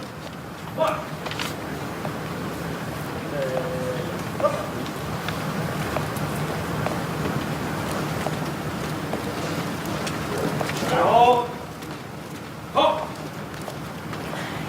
The officers who form the coffin bearer party have removed their ceremonial caps, and they are led by Brigadier General Ong Zi Chin, Commander, 3rd Division. Preparing to transfer the coffin from the gun carriage, they will then proceed to shoulder the casket into the University Cultural Centre.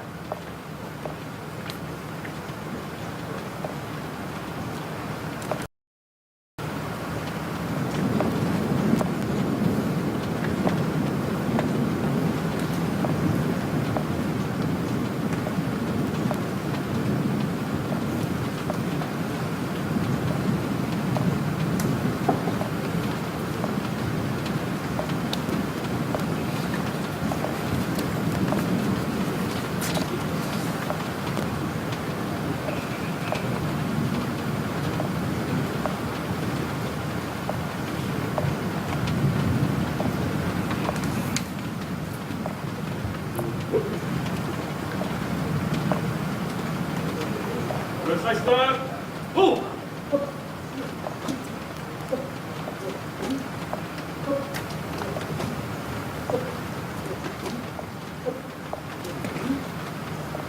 Lower, lower.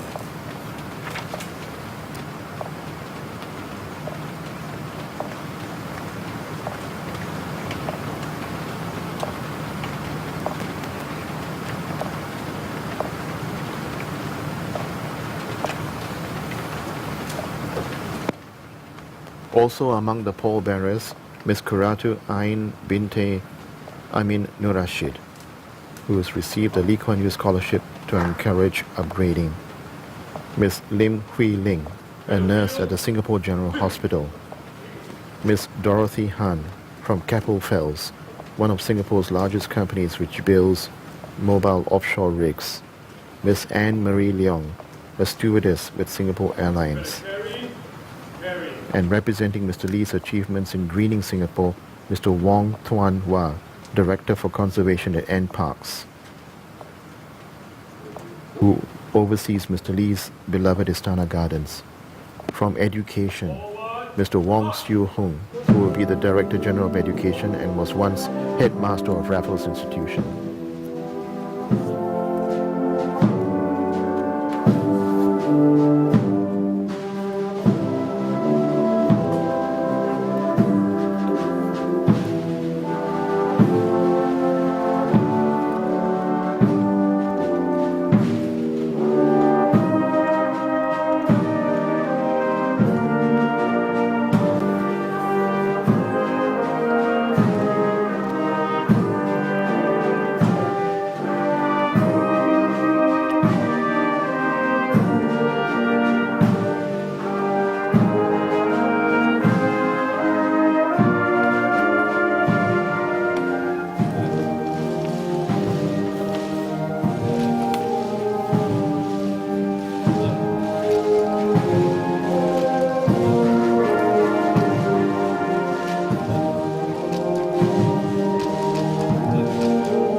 Forces and the Singapore Police Force performing, George Frederick Handel's The Dead March from Seoul.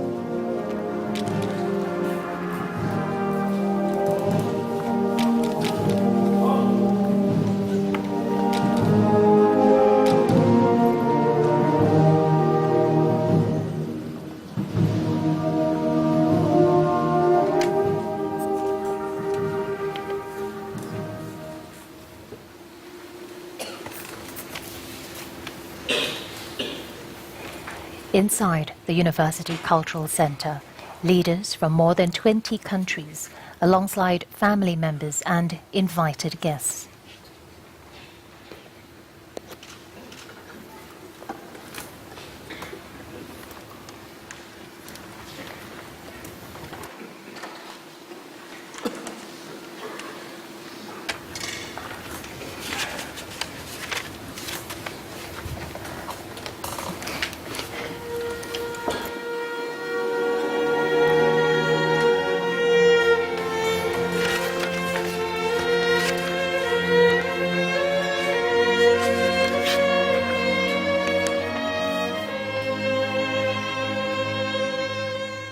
Members of the media and inter-religious organization in attendance.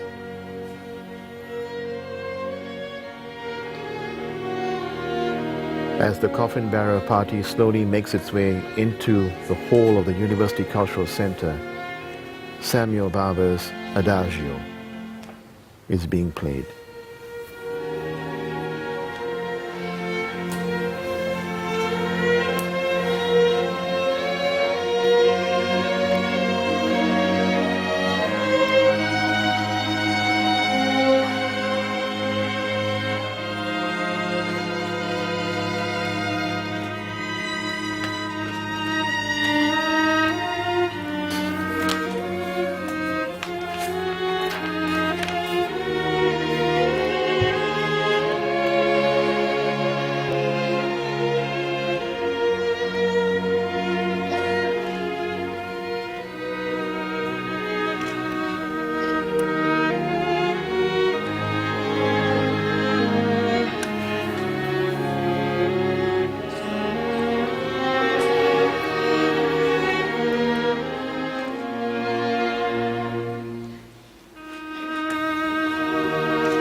World leaders in attendance waiting for the service to start.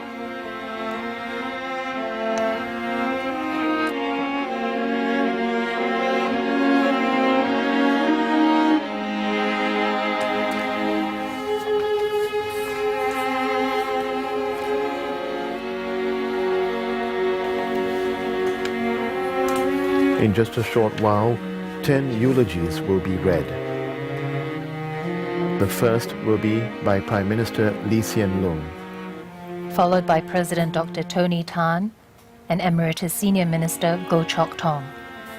old guard colleague of Mr. Lee, Ong Pang Boon, former Cabinet Minister S. Dhanabalan, Former Senior Minister of State Sidek Sanef, Unionist G. Muthukurumasamy, Tanjung Pagar community leader Leong Chun Lun, former journalist Cassandra Chu, and finally, Mr. Lee Hsien Yang, younger son of Mr. Lee.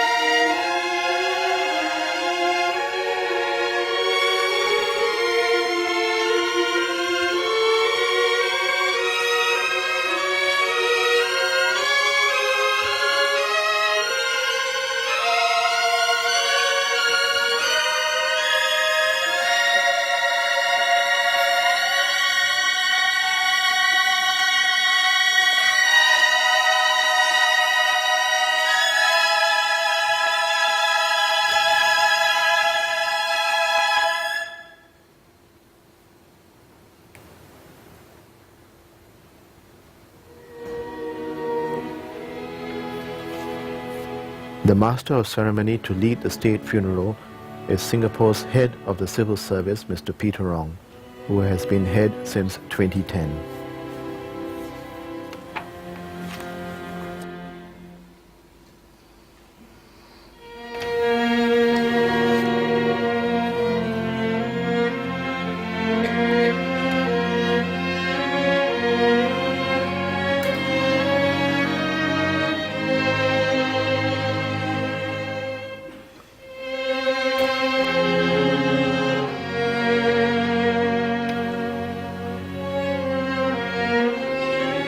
The Singapore Symphony Orchestra playing this very moving rendition of Samuel Barber's Adagio.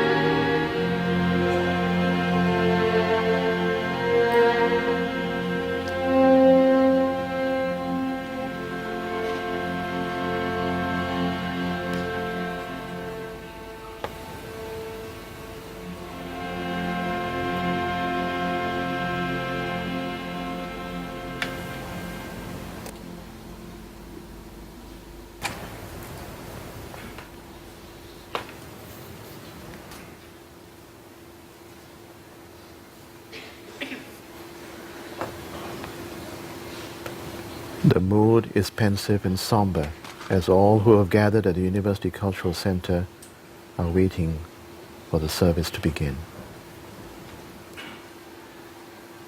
Amongst those who have gathered, world leaders, former cabinet colleagues, members of parliament, specially invited guests, and students.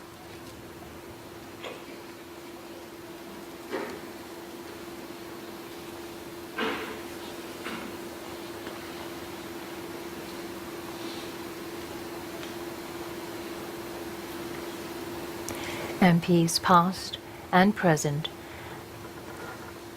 and cabinet ministers gathered here at the University Cultural Centre.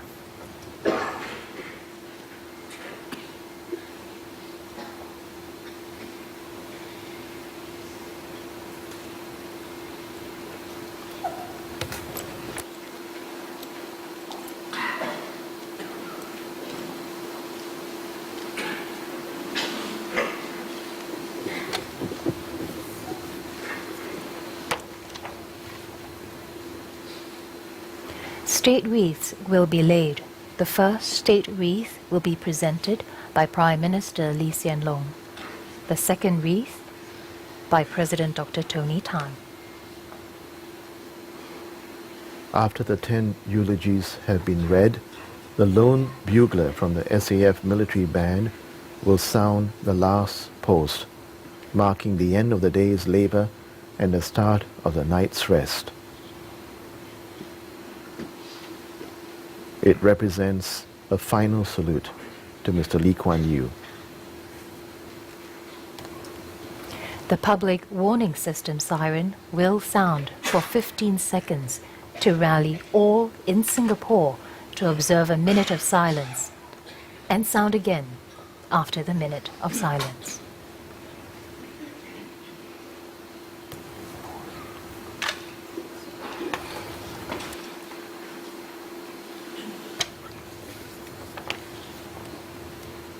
Following that, the rouse will be sounded, a call back to duty after respect has been paid to the memory of Mr. Lee.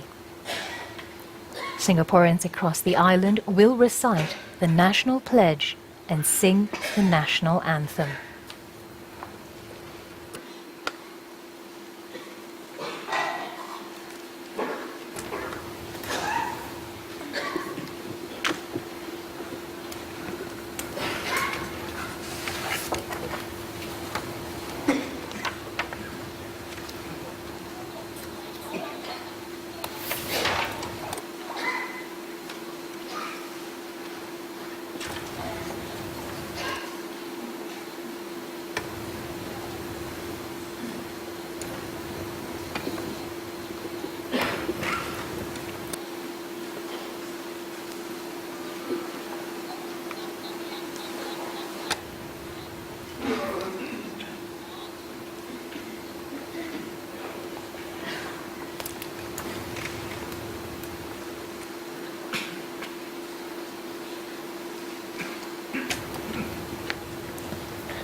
As the coffin bearer party enters the hall at a slow pace, later on it will be accompanied by J.S. Bach's Air from Orchestral Suite No. 3 in D major, performed by the Singapore Symphony Orchestra.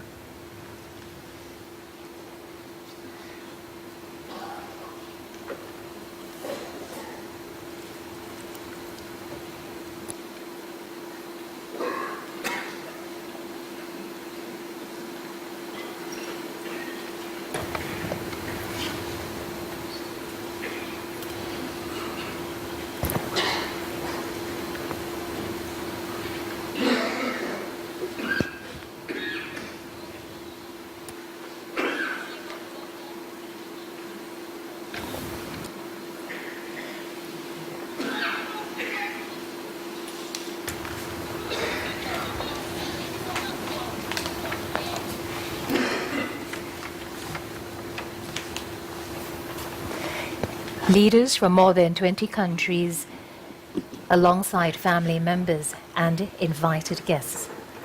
From the Association of Southeast Asian Nations, Brunei Sultan Hassan al Bolkiah, Indonesia President Joko Widodo,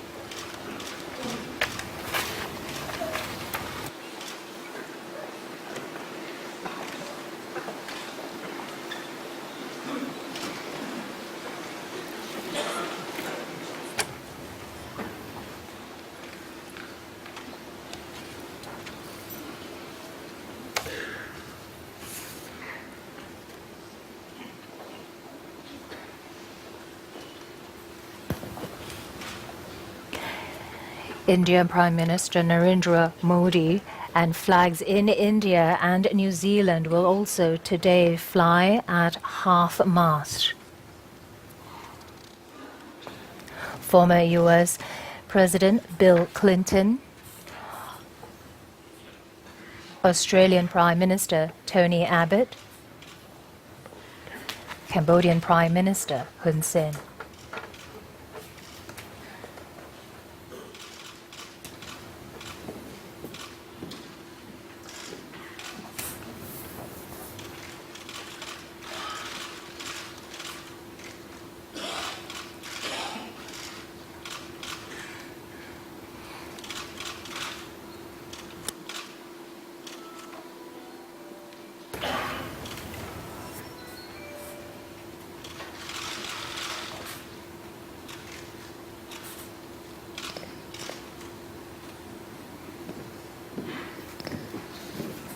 Ladies and gentlemen, please rise.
Please be seated.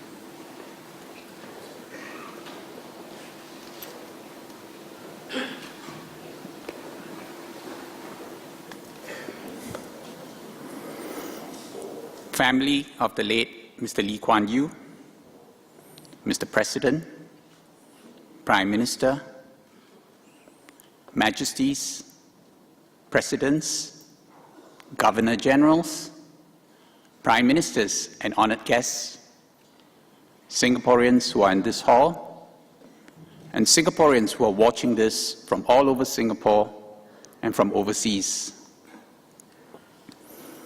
We are gathered here this afternoon to pay our last respects to the late Mr. Kuan Yew, who left us on 23rd March 2015.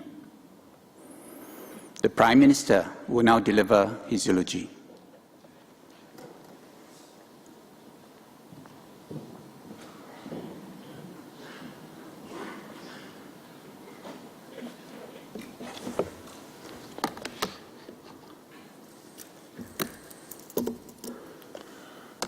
President Tony Tan, friends, family, and fellow Singaporeans.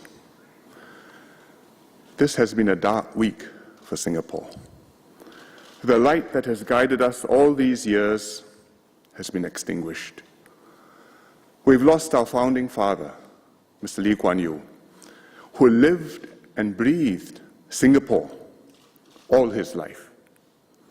He and his team led our pioneer generation to create this island nation, Singapore. Mr. Lee did not set out to be a politician, let alone a statesman as a boy.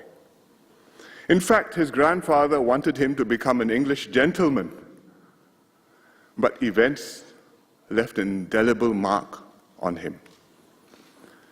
He'd been a British subject in colonial Singapore. He'd survived hardship, danger, and fear in the Japanese occupation. These life experiences drove him to fight for independence. In one of his radio talks on the Battle of Merger, many years ago in 1961, Mr. Lee said, "My colleagues and I are of that generation of young men who went through the Second World War and the Japanese occupation and emerged determined that no one, neither the Japanese nor the British, had the right to push and kick us around." Mr. Lee championed independence for Singapore through merger with Malaya to form a new federation, the Federation of Malaysia. He worked tirelessly to bring this about and succeeded. Unfortunately, the merger did not last, and before long, we were expelled from Malaysia. Separation was his greatest moment of anguish, but it also proved to be the turning point in Singapore's fortunes. From the ashes of separation, he built a nation. The easiest thing to do would have been to appeal to Chinese voters alone. After all, Singapore had had to leave Malaysia because we were majority Chinese. Instead, Mr. Lee went for the nobler dream of a multiracial, multi-religious nation. Singapore would not be based on race, language, or religion, but on fundamental values, multiracialism, equality, meritocracy, integrity, and rule of law. Mr. Lee declared this is not a country that belongs to any single community. It belongs to all of us. He checked would-be racial chauvinists and assured the minorities that their place here was secure. He insisted on keeping our mother tongues, even as English became our common working language. He encouraged each group to maintain its culture, faith, and language while gradually enlarging the common space shared by all. Together with Mr. S. Rajaratnam, he enshrined these ideals in the National Pledge. He kept us safe in a dangerous and tumultuous world. With Dr. Goh Keng Swee, he built the SAF from just 2 infantry battalions and 1 little wooden ship into a well-trained, well-equipped, well-respected fighting force. He introduced national service and personally persuaded parents to entrust their sons to the SAF. He succeeded, first because he led by example. His 2 sons did NS, just like every Singaporean son. In fact, my brother and I signed up as regulars in the SAF, Tan Jiak Bing. And we went in on SAF scholarships. Secondly, people trusted Mr. Lee, and they believe in the Singapore cause. And therefore, today we sleep peacefully at night, confident that we are well protected. Mr. Lee gave us courage to face an uncertain future. He was a straight talker, and he never shied away from hard truths, either to himself or to Singaporeans. His ministers would sometimes urge him to soften the tone of his draft speeches. Even I would sometimes do that, to sound less unyielding to human frailties. And often he took in their amendments, but he would preserve his core message. As he said, I always tried to be correct, not politically correct. He was a powerful speaker, moving, inspiring, persuasive in English and Malay, and by dint of a lifelong hard slog in Mandarin and even Hokkien. MediaCorp has been broadcasting his old speeches on TV this week, reminding us that his was the original Singapore roar, passionate, formidable, and indomitable. Above all, Lee Kuan Yew was a fighter. In crisis, when all seemed hopeless, he was ferocious, endlessly resourceful, firm in his resolve, and steadfast in advancing his cause. And thus he saw us through many battles. The battle for merger against the communists, which most people thought the non-communists would lose. The fight when we were in Malaysia against the communalists when his own life was in danger. Separation, which cast us out into a hazardous world. And then the withdrawal of the British military forces from Singapore, which threatened the livelihoods of 150,000 people. Because he never wavered, we didn't falter. Because he fought, we took courage and fought with him and prevailed. And thus, Mr. Lee took Singapore and took us all from the third world to the first. In many countries, anti-colonial fighters and heroes would win independence and assume power, but then fail at nation building. Because the challenges of bringing a society together, growing an economy, patiently improving people's lives are very different from the challenges of fighting for independence, mobilizing crowds, getting people excited, overthrowing a regime. But Mr. Lee and his team succeeded at nation building. Just weeks after separation, Mr. Lee boldly declared that 10 years from now, this will be a metropolis. Never fear. And indeed, he made it happen. He instilled discipline and order, ensuring that in Singapore, every problem gets fixed. He educated our young. He transformed labor relations from strikes and confrontation to tripartism and cooperation. He campaigned to upgrade skills and to raise productivity, calling this effort a marathon with no finish line. He enabled his economic team, Goh Keng Swee, Hon Swee Sen, Lim Kim San, to design and carry out plans to attract investments, grow the economy, and create prosperity and jobs. As he said, I settled the political conditions so that tough policies could be executed. However, Mr. Lee was also clear that while the development of the economy is very important, equally important is the development of the nature of our society. So he built an inclusive society where everyone enjoyed the fruits of progress. Education became the foundation for good jobs and better lives. HDB new towns sprung up, one after another. Queenstown, Tua Payoh, Ang Mo Kio, to be followed by many more. We had roofs over our heads, and we became a nation of homeowners. With Mr. Devan Nair and the NTUC, he transformed the union movement into a positive force, cooperating with employers and with the government to improve the lot of workers.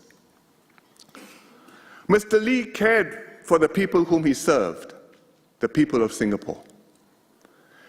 When SARS struck in 2003, he worried about taxi drivers whose livelihoods were affected because tourists had dried up, and he pressed us hard for ways to find ways to help the taxi drivers. Mr. Lee also cared for the people who served him. One evening, just a few years ago, he rang me up.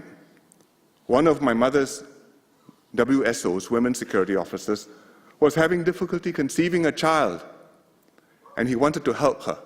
And he asked me whether I knew how to help her to adopt a child.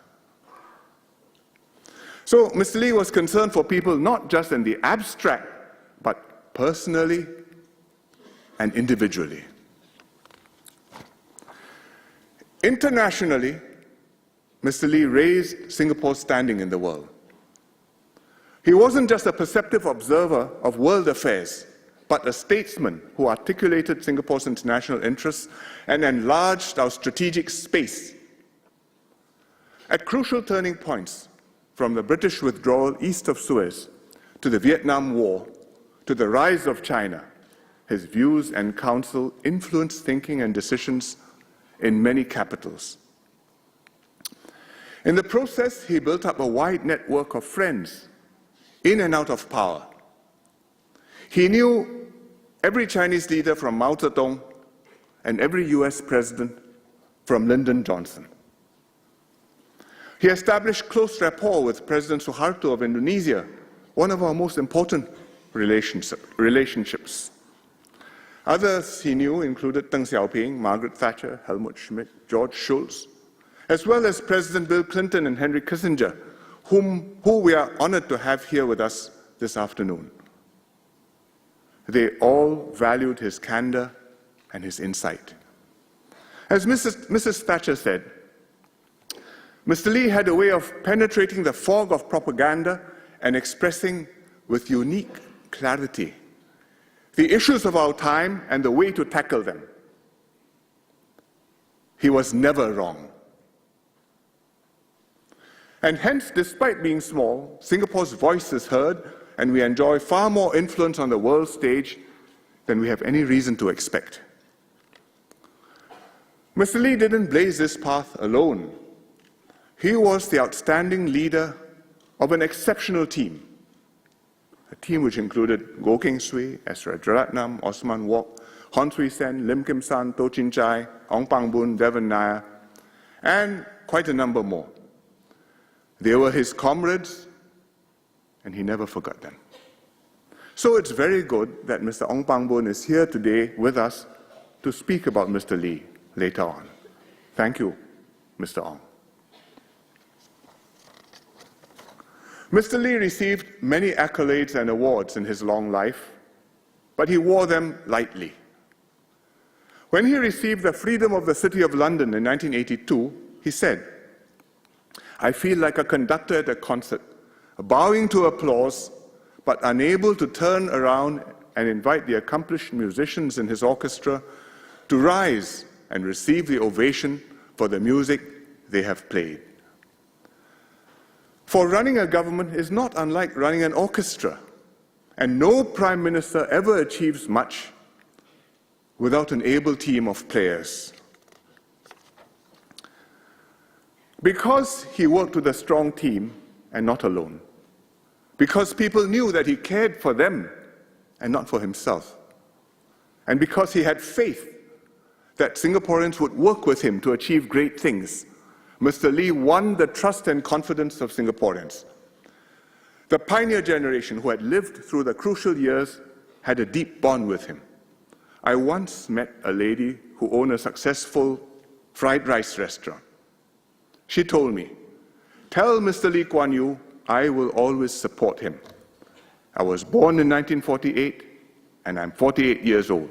The year was 1996. There was some issue then and this question had come up. I know what he has done for me and Singapore." She and her generation knew that, to use a Chinese phrase, 跟着李光耀走，不会死的. If you follow Lee Kuan Yew, you will survive.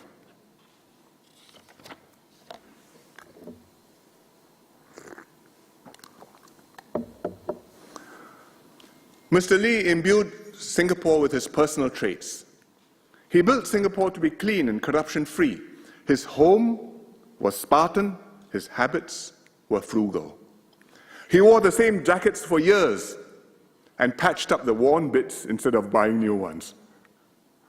He imparted these values to the government, and even when old and frail, on his 90th birthday, when he came to Parliament and MPs celebrated his birthday in Parliament, he reminded them that Singapore must remain clean and incorruptible, and that MPs and ministers had to set the example. He pursued his ideas with tremendous and infectious energy. He said of himself, "I put myself down as determined, consistent, persistent. I set out to do something, I keep on chasing it until it succeeds. That's all." Easy to say, very few do it. And this was how he seized opportunities, seeing and realizing possibilities that many others missed. So it was he who pushed to move Paya Lebar Airport to Changi.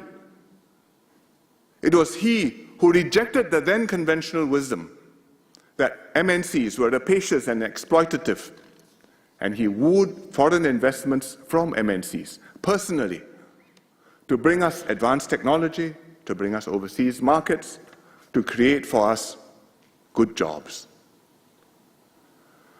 He wasn't afraid to change his mind when a policy was no longer relevant. When he saw that our birth rates were falling below replacement, more than 30 years ago, he scrapped the stop at 2 policy and started encouraging couples to have more children. Having upheld a very conservative approach to supervising our financial sector for many years, he eventually decided the time had come to rethink and liberalize, but to do so in a controlled way. And this was how Singapore's financial center took off in a new wave of growth to become what it is today. He was always clear what strategy to follow, but never so fixed to an old strategy as to be blind to the need to change course when the world changed. Nothing exemplifies this better than water security, which was a lifelong obsession of his. He entrenched the PUB's 2 water agreements with Johor in the separation agreement. He personally managed all aspects of our water talks with Malaysia. He launched water-saving campaigns. He built reservoirs. He turned most of the island into water catchment to collect the rain, to process, to use. He cleaned up the Singapore River and Kallang Basin. He dreamed of the Marina Barrage long before it became feasible and persevered for decades until finally technology caught up and it became feasible and it became a reality. And he lived to see it become a reality. When PUB invented new water and desalination became viable, he backed these new technologies enthusiastically. So the result today is Singapore has moved towards self-sufficiency in water, become a leader in water technologies, and turn a vulnerability into strength. So perhaps it's appropriate that today, for his state funeral, the heavens opened and cried for him. Greening Singapore was another of his passions. On travels, when he came across trees or plants that might grow well here, he'd collect saplings and seeds and hand-carry them back home. He used the Istana grounds as a nursery and would personally check on the health of the trees, not just in general, but individual, particular trees. If they had names, he would know their names. He knew the names of the scientific names. Singapore's Prime Minister was also the chief gardener of the city in a garden. He had a relentless drive to improve and continued to learn well into old age. At 70, to write his memoirs, he started learning how to use his computer. Every so often, he would call me for help, sometimes late at night, and I would give him a phone consultation and talk him through the steps, how to save a file, how to find a document which has vanished somewhere on his hard drive. And if he couldn't find me, he would consult my wife. He made a ceaseless effort to learn Mandarin over decades. He listened to tapes of his teacher talking, conversing with him every day, in the morning while shaving at home, in the evening while exercising at Sri Temasek. And he kept up his Mandarin classes all his life. Indeed, his last appointment on the 4th of February this year, before he was taken gravely ill early the next morning, was with his Mandarin tutor. He inspired all of us to give of our best. And he was constantly thinking about Singapore. At one National Day rally in 1988, he declared, "Even from my sick bed, even if you are going to lower me into the grave and I feel something is going wrong, I will get up." And he meant that.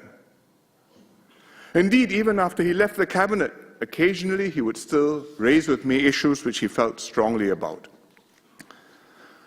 During the budget debate 2 years ago, almost exactly 2 years ago, MPs hotly debated the cost of living, public transport, and so many other matters then preoccupying Singaporeans. Mr. Lee felt we had lost sight of the fundamentals that underpinned our survival. He emailed me. He sent me a draft speech. He told me he wanted to speak in the chamber to remind Singaporeans of these unchanging, hard truths, what our survival depended upon. But I persuaded him to leave the task to me and my ministers, and he took my advice. But his biggest worry was that younger Singaporeans would lose the instinct for what made Singapore tick. And this was why he continued writing books into his 90s. Bilingualism, hard truths, one man's view of the world, and at least one more guided by him, still in the process of being written, on the history of the PAP. Why did he do this? So that a new generation of Singaporeans could learn from his experience and understand what their security, prosperity, and future depended upon. One of Mr. Lee's greatest legacies was preparing Singapore to continue beyond him. He believed that the leader's toughest job was ensuring succession. So he systematically identified and groomed a team of successors. He made way for Mr. Goh Chok Tong to become Prime Minister after him, but stayed on in Mr. Goh's cabinet to help the new team succeed. He provided stability and experience and quietly helped to build up Mr. Goh's authority. He knew how to guide without being obtrusive, to be watchful while letting the new team develop its own style, its own authority. He described himself like a mascot, but everyone knew how special this mascot was and how lucky we were to have such a mascot. And it was likewise when I took over. Mr. Goh became Senior Minister, Mr. Lee became Minister Mentor, a title which he felt reflected his new role. Not in command, but advice not to be taken lightly. Increasingly, he left policy issues to us, but he would share with us his reading of world affairs and his advice on major problems which he saw over the horizon. Some other prime ministers told me that they couldn't imagine what it was like to have two former PMs in my cabinet. But I told them it worked, both for me and for Singapore. For all his public duties, Mr. Lee also had his own family. My mother was a big part of his life. They were a deeply loving couple. She was his loyal spouse and confidant, going with him everywhere, fussing over him, helping with his speeches, and keeping home and hearth warm. They were a perfect team and wonderful parents. When my mother died, he was bereft. He felt the devastating loss of a lifetime partner, who, as he said, had helped him to become what he was. My father left the upbringing of the children largely to my mother. But he was the head of the family, and he cared deeply about us, both when we were small and long after we had grown up. He wasn't very demonstrative, much less was he touchy-feely. So not new age, but he loved us deeply. After my first wife, Ming Yang, died, my parents suggested that I try meditation. They gave me some books to read, mindfulness, tranquility meditation. I read the books, but I didn't make much progress. I think my father had tried meditation too, also not too successfully. His teacher told me later that when he told Mr. Lee to relax, still his mind and let go, he replied, "But what will happen to Singapore if I let go?" When I had lymphoma, he suggested that I try meditation more seriously. He thought it would help me to fight the cancer. He found me a teacher, spoke to him personally, and with a good teacher to guide me, I made better progress. In his old age, after my mother died, my father started meditating again, and this time with help from Ng Kok Song, whom he knew from GIC. Kok Song brought a friend to see my father. The friend was a Benedictine monk who did Christian meditation. My father was not a Christian, but he was happy to learn from a Benedictine monk. And he even called me to suggest that I meet the monk, which I did. He probably felt I needed to resume meditation too. And to give you some context, this was a few months after the 2011 general election.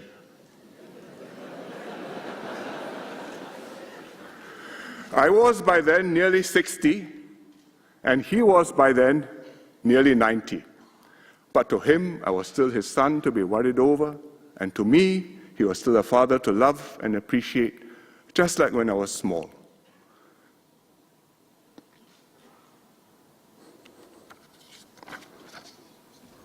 So this morning, before the ceremonies began at Parliament House, we had a few minutes. I sat by him and meditated.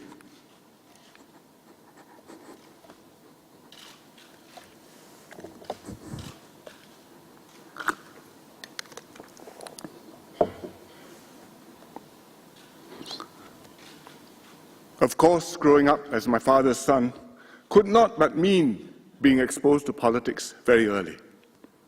I remember as a little boy, I knew his constituency was Tanjong Pagar. I was proud of him becoming legal advisor to so many trade unions, and I was excited by the hubbub at Oxley Road whenever elections happened and our home became the election office. I remember when we were preparing to join Malaysia in the early 60s, going along with my father on constituency visits, the Fang Wen tours, which he made to every corner of Singapore. For him, it was back-breaking work, extremely important decision about Singapore's future. For me, these were not just Sunday outings, but also an early political education. I remember election night in 1963, the crucial general election when the PAP defeated the pro-communist Barisan Sosialis.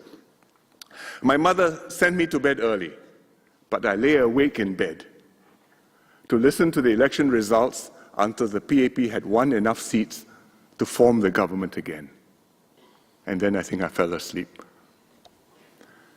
I remember the day he told me, while we were playing golf at the Istana, that should anything happen to him, he wanted me to look after my mother and my younger brother and sister.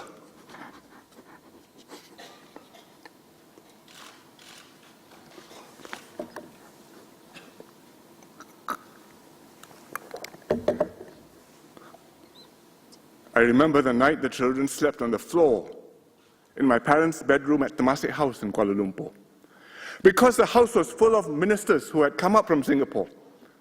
And every so often, my father would get up from bed to make a note about something before lying down to rest again. But obviously, he wasn't asleep. And the date was 7th of August, 1965, 2 days before separation.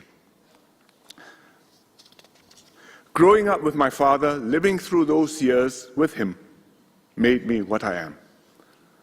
This year is the 50th anniversary of Singapore's independence.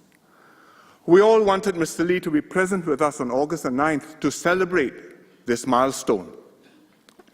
More than anybody else, it was he who fought for multiracialism, which ultimately led to our independence as a sovereign republic. It was he who united our nation, built a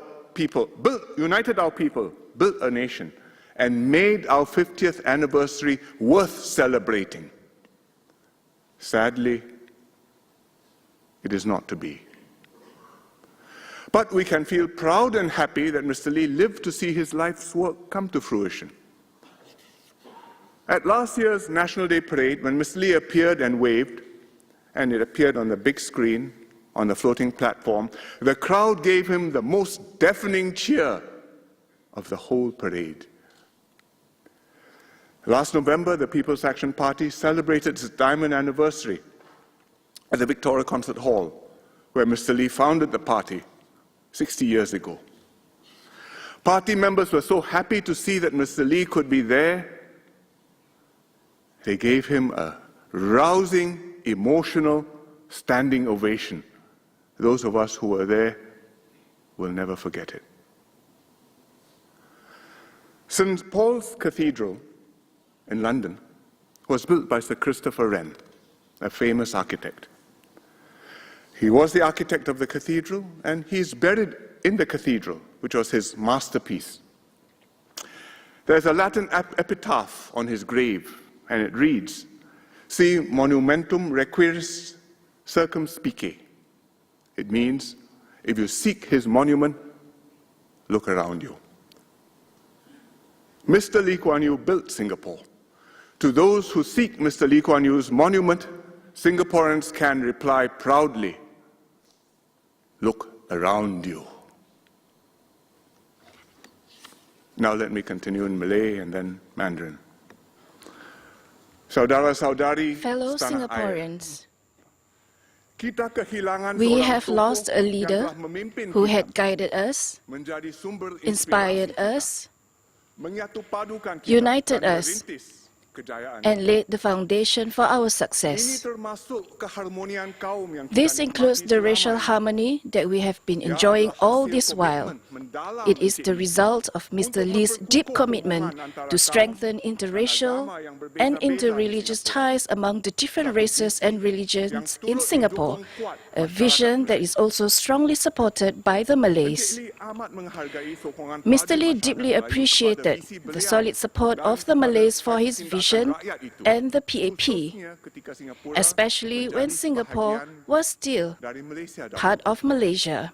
Tanpa sokongan masyarakat Without the Melayu support ketika of the itu, Malays then, kemungkinan besar it is Singapura highly hari ini likely amat that Singapore berbeza. today would have turned out differently. Oleh itu, apabila So, Singapura when merdeka, Singapore Encik gained Lee berazam independence, untuk memastikan Mr. Lee was determined bahawa kaum minoritas to ensure ada tempat that the di minorities Singapura have their place untuk in Singapore selama-lamanya. forever.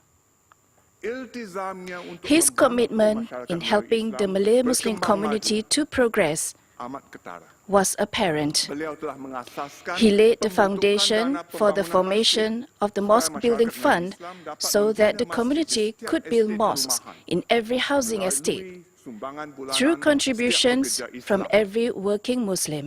Encik Lee juga percaya Mr. Lee bahawa also believed pendidikan that merupakan education kunci is the main utama key untuk to meningkatkan uplift masyarakat Melayu. the Malay community. Dan oleh itu, For beliau this telah reason, mendukung kuat he strongly pembentukan supported Yayasan the Mendaki setting up of the demi Mendaki membantu Foundation pelajar dan to help keluarga needy Melayu yang Malay susah. students and families. Dalam kita berduka dengan While kematian we are Encik saddened Lee, by Mr. ayo Lee's kita departure, menjunjung dan let us merayakan honor semangat and serta celebrate sumbangan beliau. his spirit and Marilah contributions. kita teruskan usaha Let us untuk continue membangunkan efforts Singapura, to develop Singapore, memperkukuh masyarakat strengthen berbilang bangsa our dan multiracial agama and multi-religious kita, serta society, berganding bahu and work sebagai together satu bangsa as one Singapura, united people, seperti apa yang Encik Lee just as perjuangkan Mr. Lee sepanjang hayat. fought for all his life.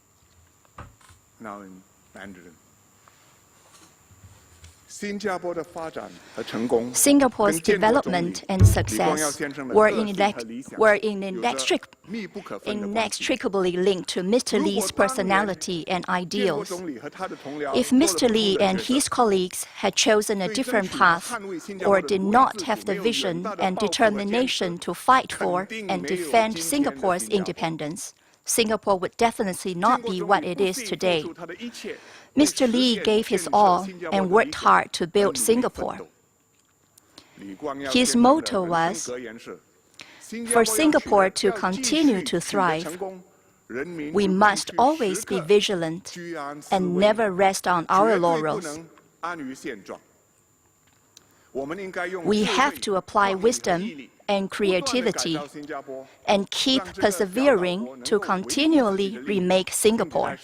Then this island state can safeguard its interests, be relevant to the world, and be recognized internationally. Mr. Lee devoted his whole life to serving the nation and realized his lifelong aspiration to build a rugged society and a vibrant nation. In his twilight years, he was heartened to see Singapore's continued stability, prosperity, and growth, even after he had stepped down.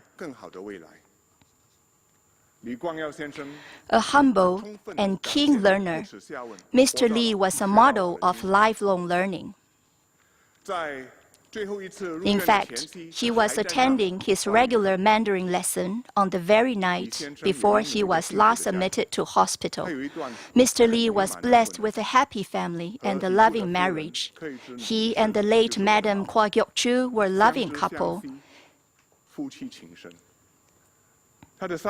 His 3 children have successful careers and are contributing to society. In his later years, he was fortunate to enjoy his grandchildren's company. While we grieve for the loss of our founding Prime Minister, We are also deeply grateful that he had led Singapore on its remarkable journey, which has now entered its 50th year. As we remember him, let us not forget his vision for Singapore, his love for this country. Let us carry on his perseverance and dedication to continue the Singapore miracle, so that Mr. Lee will not have to worry about his future. May he rest in peace.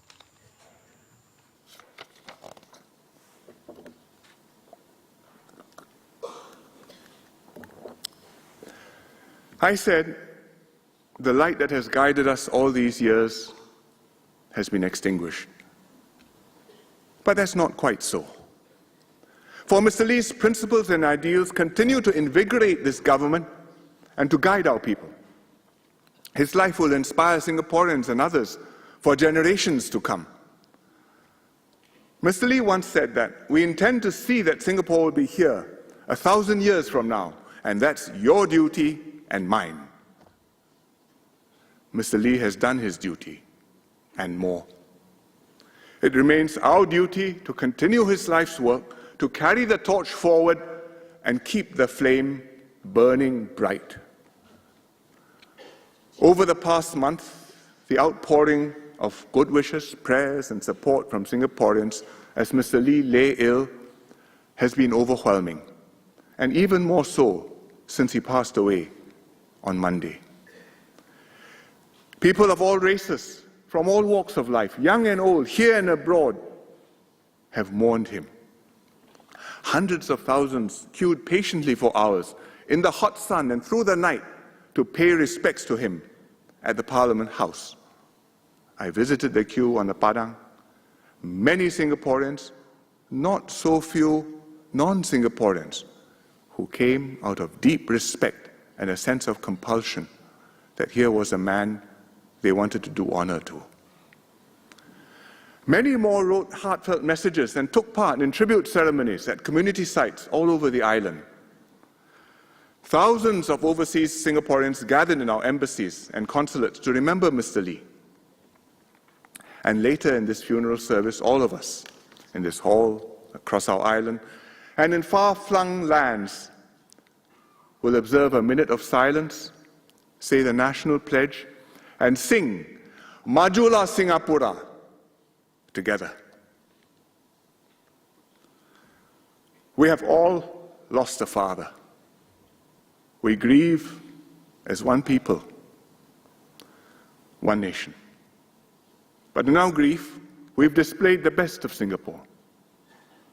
Ordinary people going to great lengths to distribute refreshments and umbrellas to the crowd and help one another in the queue late into the night.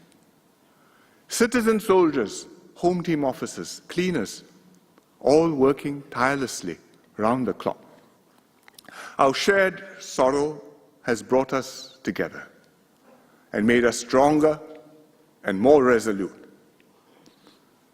We come together not only to mourn, we come together also to rejoice in Mr. Lee Kuan Yew's long and full life and what he has achieved with us, his people, in Singapore.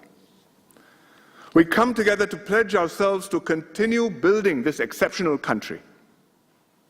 Let us shape this island nation into one of the great cities in the world, reflecting the ideals he stood for, realizing the dreams he inspired, and worthy of the people who have made Singapore a home and nation. Thank you, Mr. Lee Kuan Yew. May you rest in peace.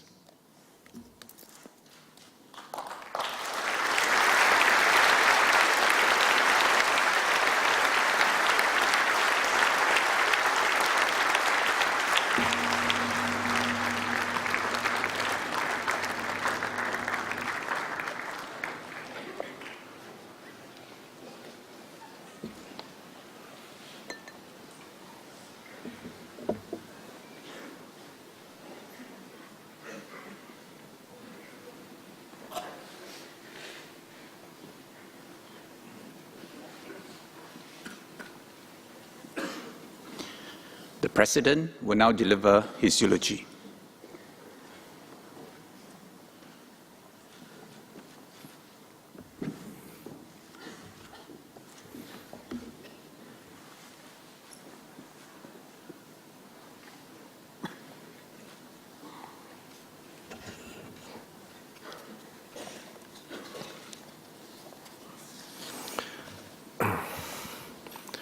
Prime Minister Lee Hsien Loong and the family of the late Mr. Lee Kuan Yew, Excellencies, distinguished guests, friends and fellow Singaporeans. On behalf of all Singaporeans, my wife Mary and I convey our deepest condolences to Prime Minister Lee and the family of the late Mr. Lee Kuan Yew on Mr. Lee's passing. Today, Singapore bids farewell to our country's first Prime Minister, the founder of our modern republic. As a nation, we mourn a man who made a difference, a man who shaped our very identity as a society, a man who was devoted to ensuring that Singapore succeeded where no one thought we could. But we do not mourn alone. Mr. Lee's impact stretched far beyond our shores. He raised the profile of our republic, earning respect and admiration around the world. On behalf of Singapore, I thank the many friends of Mr. Lee, friends of Singapore, who have traveled great distances to be with us today. 2 years ago, I asked to visit Mr. Lee to see how he was doing. With Mr. Lee's increasing frailty and out of respect, I planned to meet him at his office. Mr. Lee, however, was adamant that he should come to my office. It took him a great deal of effort, but he did it as a mark of respect for the office of the President. This incident was more than a matter of protocol. To me, it demonstrated Mr. Lee's strong regard for our Constitution, for the institutions of our state.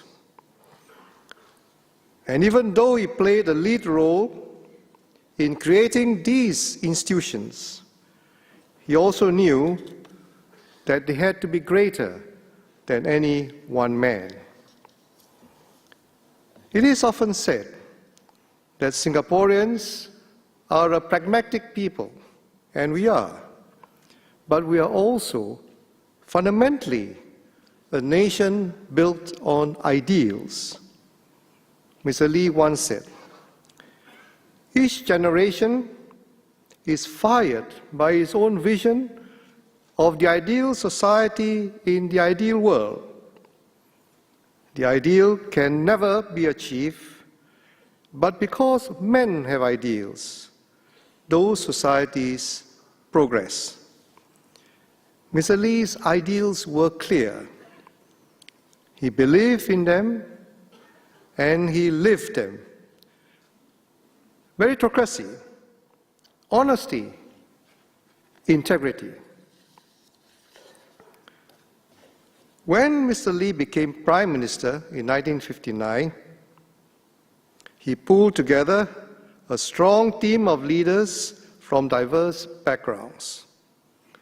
He ensured that positions in government were filled by the most capable people rather than those with connections or money.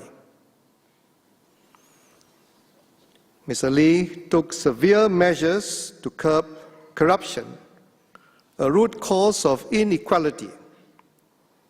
He put in place tough laws to investigate those suspected of corruption and heavy penalties for those caught taking bribes. By ensuring that our government and economy stayed honest, accountable, and free of corruption, Mr. Lee assured investors and companies that Singapore was the right place for their investments. Companies from around the world came and continue to come to Singapore, creating opportunities for employment, learning, and growth for Singaporeans. Mr. Lee demanded, without compromise, complete integrity in personal and professional matters from himself, his family, and his colleagues. He said in Parliament in 1979,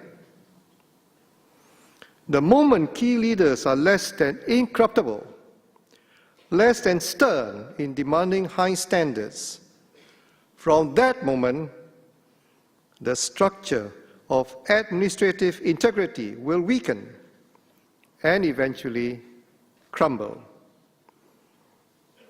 To make sure that our public services were working well to serve the people, he made unannounced visits to inspect our HDB estates, hospitals, parks, and other public places. Integrity, however, was more than the basis for a strong economy and a capable government. Mr. Lee had a vision of Singapore as a fair and a just society. Today, all Singaporeans have the opportunity to contribute to and benefit from Singapore's development, regardless of race or religion, connections, or family background.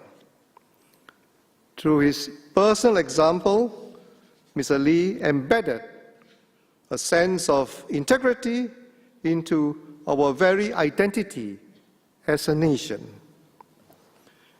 With integrity as our nation's bedrock, Mr. Lee forged a cohesive society that shares common values and experiences across races and religions.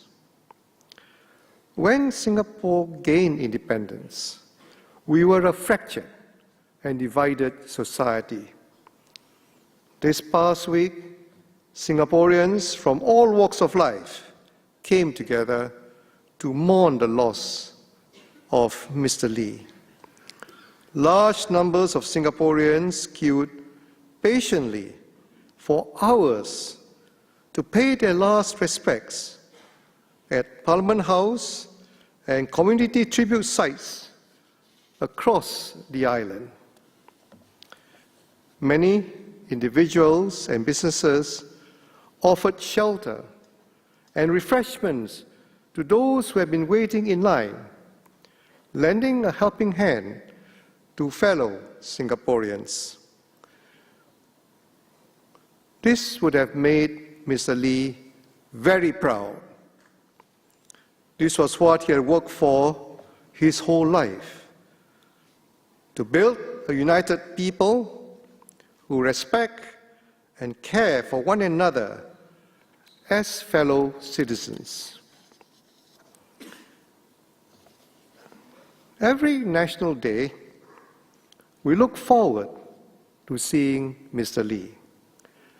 I remember vividly our National Day parade 2 years ago.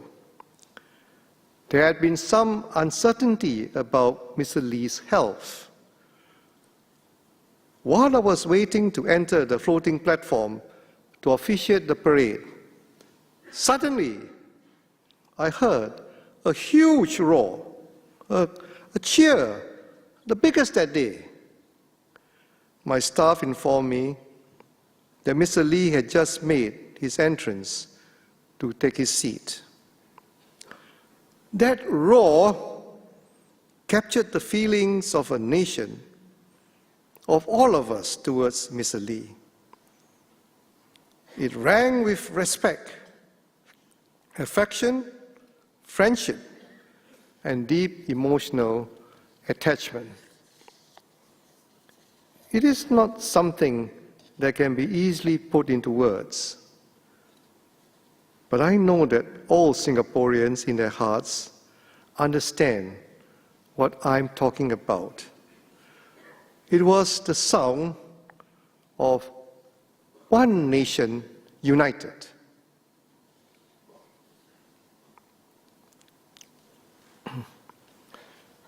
We will miss Mr. Lee at this year's National Day Parade.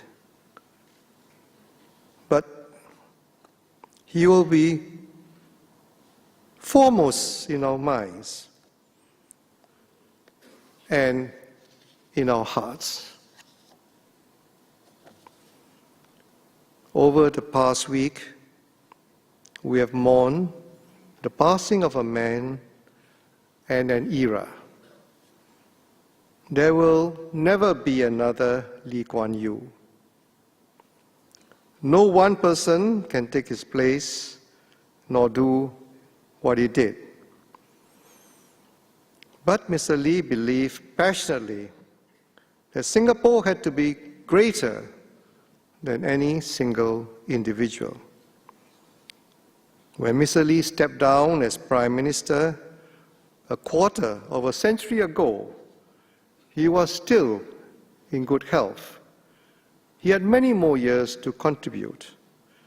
But he knew that Singapore would always be a work in progress, that each generation needs its own leaders. Now is the time for us to take up the torch, to further the ideals upon which Singapore was built, and to make them our own. There is a well-known saying, most famously used by Isaac Newton, and I quote, "If I have seen further, it is by standing on the shoulders of giants," unquote. We are held aloft by Mr. Lee and our founding generation. They have given us the foundation, the ability, and a confidence to look forward to the future, to shape an even better Singapore for all Singaporeans. Together, we can respond to challenges. Together, we can create new opportunities for our children and grandchildren in Singapore. This is Mr. Lee's legacy for us.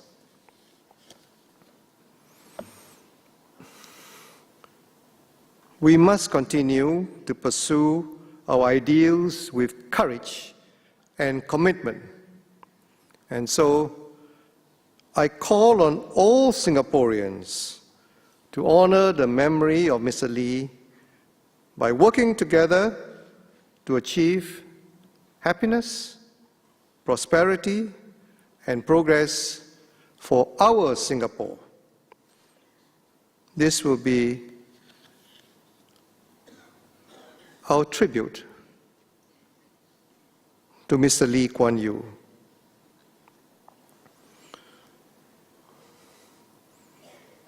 Goodbye, Mr. Lee.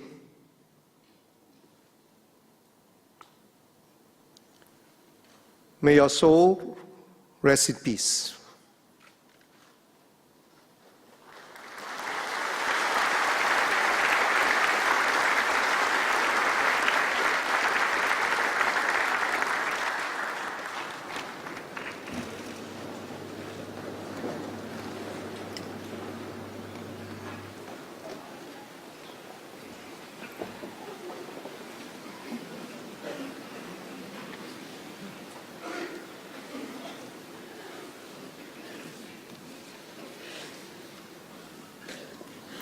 The Emeritus Senior Minister will now deliver his eulogy.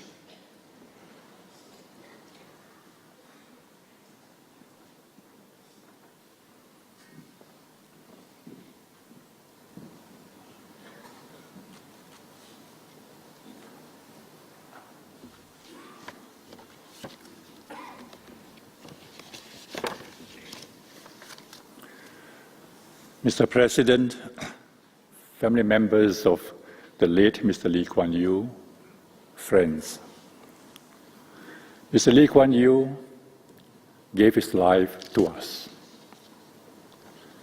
To truly appreciate this, you had to have marched alongside him in his long political journey, or study him closely, his words and actions, his ideas and vision, his values and philosophy, or carried along by his passion in building a nation and improving the lives of Singaporeans, or lived his worries day in and day out.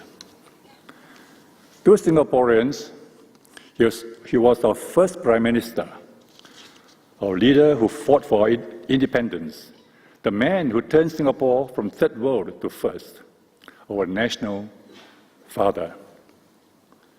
For me, he would always be my teacher. I first met Mr. Lee in 1958 when I went to his office to invite him to speak to my school. He was the leader of the opposition. Later, I nervously chaired the talk to a packed hall. That was my high point in school.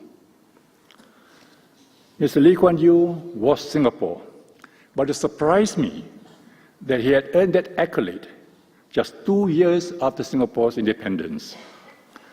On a field trip with my class of international students to Puerto Rico in 1967, a Puerto Rican excitedly shouted, "Chino, Chino," when they saw me.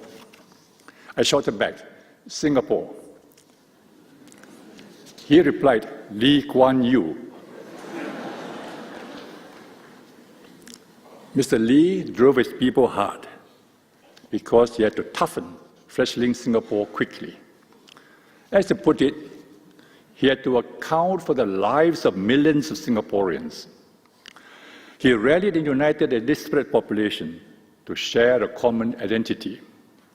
He braved necessary long-term painful policies. Farmers were resettled and land acquired. Old malls and temples made way for public housing, roads and schools. Gangsters and drug traffickers were detained without trial. Some people alleged that these policies lacked compassion, but Mr. Lee taught people how to fish and brought fish to Singapore waters. He housed and schooled millions. He gave us safe streets and parks. He was a leader, not a populist politician. The outpouring of grief, gratitude, and love for him says it all. People know that Mr. Lee did immense good for them. Mr. Lee consulted widely with colleagues and people he trusted. He told his backbenchers to bring out the people's concerns and gossip from the coffee shops and the hawker centers. Mr. Lee never muzzled anyone, but he robustly defended his convictions and Singapore's interests, very often to the discomfort of his critics. To those he believed were out to destroy Singapore, he put on his knuckle dusters. Mr. Lee was a good teacher. He was always scanning the future, anticipating challenges, preempting problems, and thinking out solutions. He shared with the cabinet useful articles, his conversations with world leaders, and insights from overseas trips. He studied best practices and explored innovative ideas for Singapore. Where there were no precedents, he thought out creative and innovative solutions. Mr. Lee was a worrier. He worried incessantly whether Singapore would survive after he and the old guard were gone. He wanted to be judged on this, not by the city he had built and the lives he had improved, As Singapore prospered and hard times and history forgotten, he did not believe that able, committed, and honest leaders would emerge naturally, unlike his generation, who were born with fire in their bellies to fight for independence, multiracial equality, and a fair and just society. And so Mr. Lee single-mindedly planned for leadership succession. He emphasized character, motivation, commitment, and ability over academic grades. He underlined the importance of having the moral authority to govern. In pushing for leadership renewal, he had to cut short the political careers of his old colleagues. This was painful for him. He said that it was emotionally difficult but necessary. I had to do it, whatever my own feelings. I know he felt for them. He would occasionally ask me about them. Learning from Mr. Lee, I too planned for leadership renewal. He was surprised when, soon after the 2001 general election, I intimated my intention to step down. He told me that there was no hurry. I explained that Deputy Prime Minister Lee Hsien Loong was already approaching 50. I wanted to give him a long runway to lead Singapore and develop the fourth generation leadership. After I took over as Prime Minister, Mr. Lee was punctilious in observing the protocol of my office. He made sure he arrived before me for all events. As I respected him as my elder and mentor, I told him to dispense with this practice at non-formal events. But he explained that it was important to observe this protocol. Otherwise, people might draw the wrong conclusion that he did not respect me and take the cue from there. I valued Mr. Lee's advice when he was senior minister in my cabinet. He sought to understand my thinking and objectives and suggested refinements and sometimes alternatives to my policies and programs. But he always made it clear that the decision was mine to make. He was, as he put it, a resource and data bank. We lunched regularly. Our conversations never drifted far from his life's work. We shared many common concerns, including the emerging trend of income stratification and social fragmentation. He worried about almost every aspect of Singapore. He never ceased sharing, and I kept on learning. Once in a while, he showed his soft side. We talked about our families and health. After Mrs. Lee's death, I glimpsed how lonely and sad he was. Sadly, we had to discontinue our lunches in 2013 because of his health.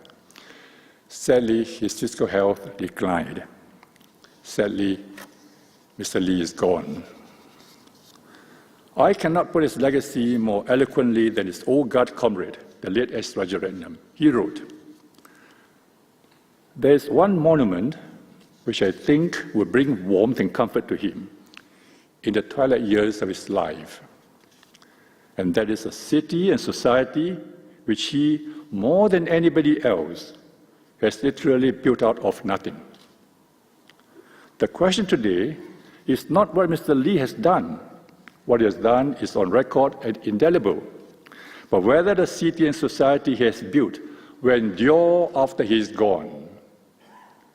And how much of the past they will help shape the future will be remembered and understood by succeeding generations."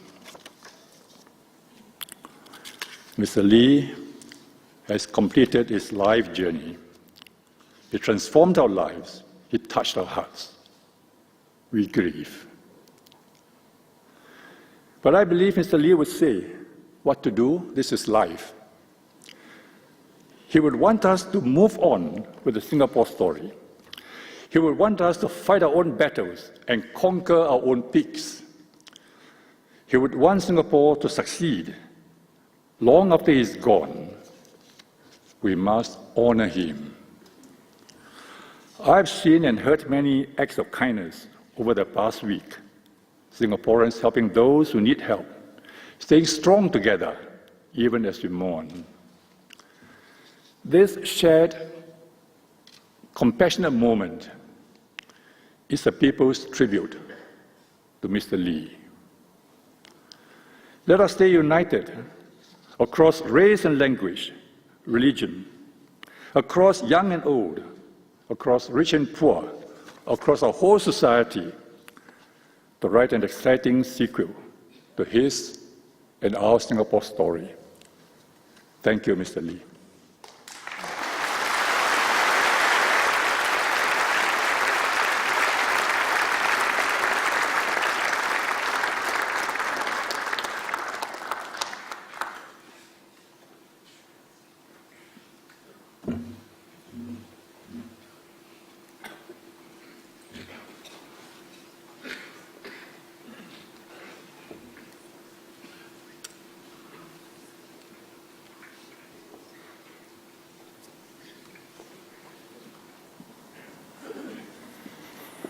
Mr. Ong Pang Boon, member of the First Cabinet, will now deliver his eulogy.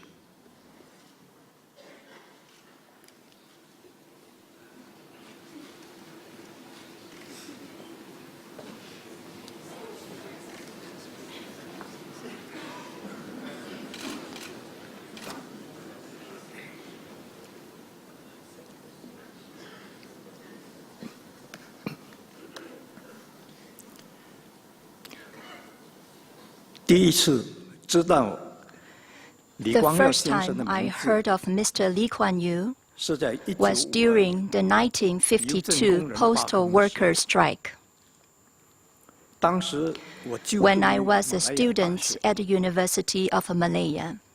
At the time, the English and Chinese papers reported widely on how this legal advisor representing the unions argued successfully against the colonial government for the unions and workers' welfare.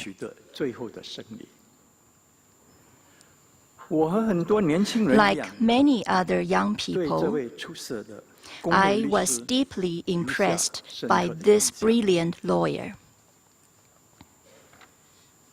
So when the PAP decided to contest the 1955 election, I did not hesitate to support the PAP as a volunteer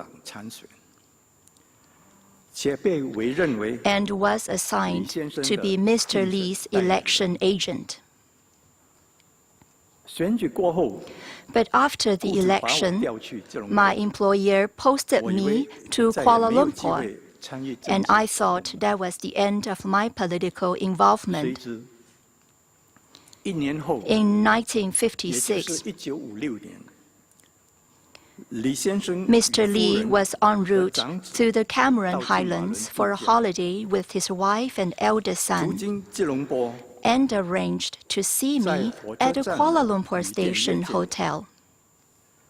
To my surprise, he asked me to join the PAP as its organizing secretary. I was determined to join the battle for independence from colonial rule and accepted his offer without a second thought and joined the March for Change. I have never regretted that decision. As the PAP's organizing secretary, I had to work closely with Secretary General Lee and other EXCO members. This gave me a better understanding of Mr. Lee. He was a consummate and far-sighted politician. Maximizing every opportunity to advance his political advantage and the PAP's interests. Although English educated, He understood that power rested with the pro-communist students from Chinese schools and the trade unions. Hence, he was always worried that the PAP could be hijacked by the pro-communists. We fought with the pro-communists several times in the early years, but we won because Mr. Li had the strong support of like-minded comrades like Dr. Tou Ching-chai, Dr. Goh King-sui, and S. Rajaratnam.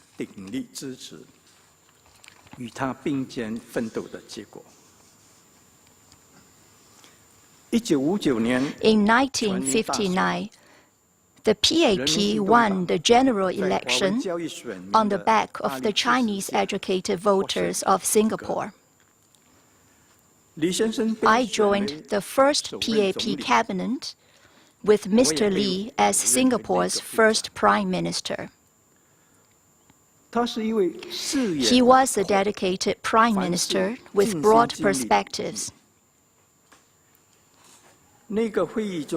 During cabinet meetings, there would sometimes be differing views on certain issues. But after active discussion, he was able to accept alternative views and ideas. I served in the cabinet until 1984. What struck me most about Mr. Li was his complete passion for Singapore. He spent every moment thinking of how he could improve Singapore and Singaporeans' lives. Once he decided that a certain policy was in the interest of his beloved Singapore, he would implement it, even if it meant making himself unpopular. There were critics who disagreed with Mr. Li's policies. But I believe the man should be measured on the following considerations. First, everything Mr. Li did was to make Singapore better. He could be forceful towards his political opponents and those who disagreed with him. But throughout his life, he was always wholeheartedly fighting for the best interest of this small and vulnerable nation. Second, without Mr. Li, the Singapore story would be quite different. He was the lightning rod that galvanized the pioneer group of PAP leaders and grassroots supporters in our battles, first against colonial rule and then the pro-communists and communalists. In short, Mr. Lee Kuan Yew was a far-sighted leader who had the courage to realize his vision. Without him, Singapore would not be what it is today.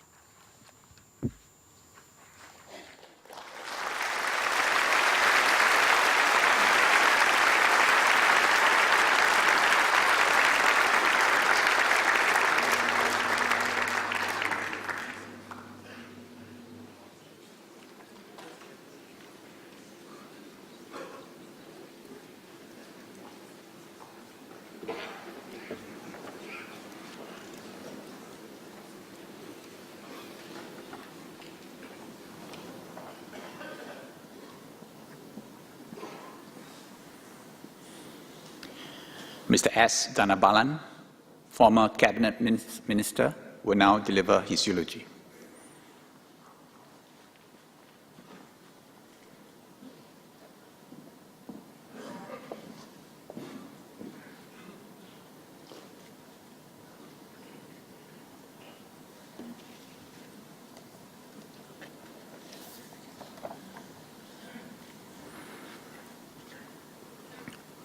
As one who worked closely with Mr. Lee Kuan Yew for a period, I want to focus on just 4 aspects of his leadership that remain with me. First, he had an absolute obsession to ensure an honest, corruption-free political process and public administration system. He had seen the damage a nation and society suffer when well-meaning leaders allow those close to them to take advantage of their position. Mr. Lee demanded and expected honesty and probity from political colleagues, from his equivalent of the Long March comrades, public servants, and from all members of his family. He was seen as a hard-hearted man who acted without feelings. But on the few occasions he discussed privately with me the decision to act against someone, I know that he agonized over the decision. He was convinced that a soft-hearted approach would undermine the ethos he wanted to embed deeply in public service. The second point is how he planned succession. What is still vivid in my mind is the time and mental energy he spent to prepare us for the responsibilities ahead. Much of the time in cabinet meetings was spent with him sharing his experience in politics, in policy making and policy implementation. He circulated and discussed critically essays and commentaries from journals and newspapers. When he made official visits and went to conferences, he always made it a point to take a few of us in the younger team along with him, to familiarize us with how to interact with the leaders of other nations and observe how to probe, get a better understanding of global events. He would always try to seek the relevance to Singapore of his as well as our observations. We were deeply sensitized to looking at everything in terms of what we could do in and for Singapore, or equally important, what we should avoid doing. Mr. Lee never tired of repeating his war stories, observations, and conclusions about events and personalities. To me, he was minister mentor from the time I started working with him. The third point is the way he took decisions. The myth is that he brooked no opposition to what he wanted and that the cabinet members merely fell in line. That was not my experience. He argued tirelessly to get cabinet to accept his views, not because it was the PM's view, but because of the strength of his arguments. I think he felt he had failed were he not able to convince his cabinet colleagues. When he spoke as Prime Minister at important occasions, he sent drafts of his speeches to his colleagues for views and suggestions before he settled the final version. The idea that he expected his team to follow him like a herd of sheep without question completely misrepresents the man and his values. Completely misrepresents the man and his values. The last point concerns his reputation as the complete political pragmatist, who did not allow idealism to get in the way of what would work in and for Singapore. He was a pragmatist, yet in a very deep sense, he was an idealist. He was obsessed with not only what would work in Singapore, but what the feel and timbre of our society should be. This is well illustrated by his approach to the language policy. In a population comprising 75% Chinese, the easiest way to ensure political support and electoral support would have been to champion Chinese language and behind that, Chinese chauvinism.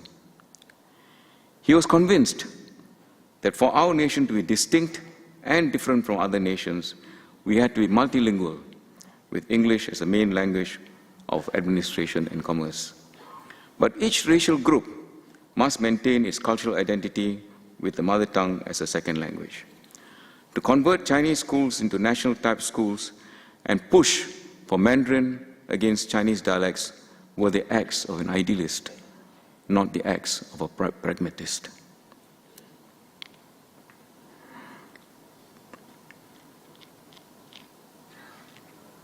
Today, we come to say our farewell to Mr. Lee Kuan Yew, who is in a complete sense the father of all Singapore that we know. Up to the very end, he was committed to this nation. In the words of Tennyson, though made weak by time and fate, he remained strong and willed, determined not to rust unburnished, but to shine in use. Farewell, sir.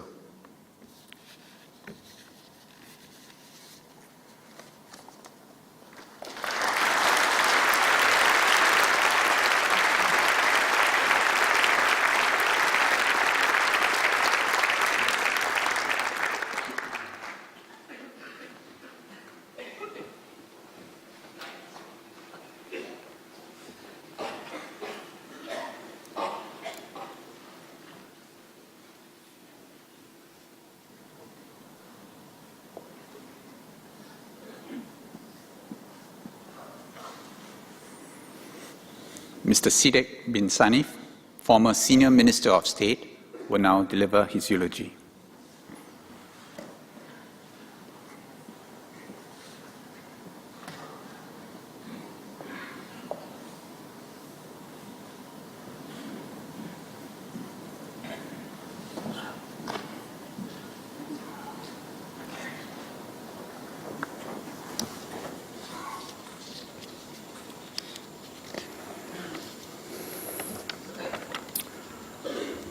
Saya terkejut apabila Encik Lee Kuan When Yew Mr. Lee meminta saya asked me to bertanding stand as a candidate sebagai calon dalam pilihan umum in the pilihan umum pada tahun 1976 general elections, I was surprised. Saya menerima My decision to tawaran accept beliau his offer untuk bertanding to stand sebagai seorang calon PAP as a PAP candidate telah memberikan satu kejutan created quite a kepada stir masyarakat Melayu. in the Malay community. Ini hanya beberapa tahun sebelum itu Just a few years earlier, saya telah memberi pandangan I had yang expressed differing views berbeza daripada pemerintah from the government mengenai pendidikan. about education. Deputi yang terhormat, beliau adalah seorang ketua yang tegas, He was a tough taskmaster, tetapi banyak memberi nasihat. but always full of advice. Beliau mengingatkan supaya jangan sekali Never waffle, berdolak-dalik, he would say. bersikap terbuka, Be open, sentiasa waspada, be attentive, tegas.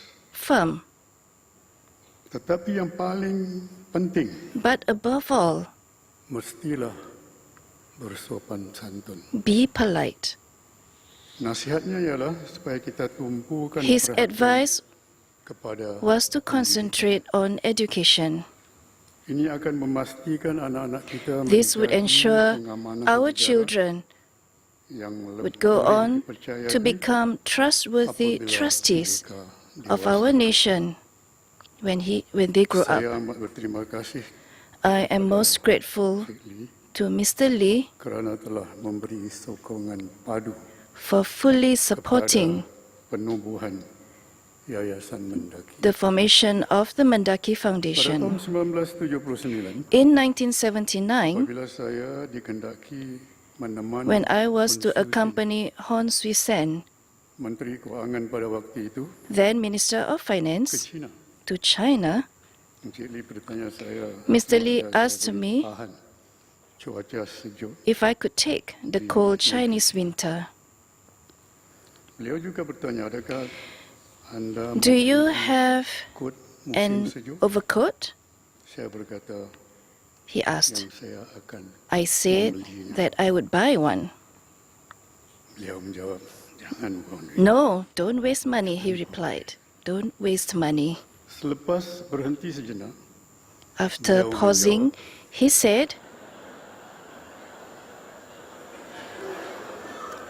amat mata Ahmad Mata kot musim sejuk has a yang bagus. good overcoat. pinjamlah daripadanya. Borrow from him.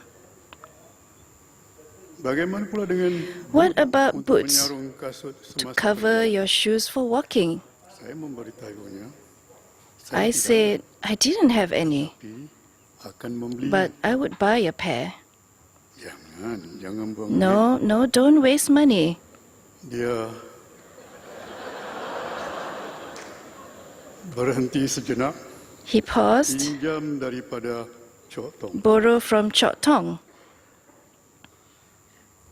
Jadi saya ke negeri China So off I went to China dengan kot musim sejuk with a dan sepatang borrowed sepasang overcoat boot. and a borrowed pair of boots. Encik Lee berpegang teguh kepada sikap Mr. Lee berkhidmat believed cermat, in frugality, baik dalam kehidupan both in his kepribadiannya personal life as maupun well di peringkat as nasional. nationally. Dan beliau mengamalkan pegangan And beliau. he walked the talk. Peristiwa tadi The adalah episode satu contoh is an example dan juga menunjukkan sikap and also showed his kebapakannya, fatherly character. sikap kekayaan.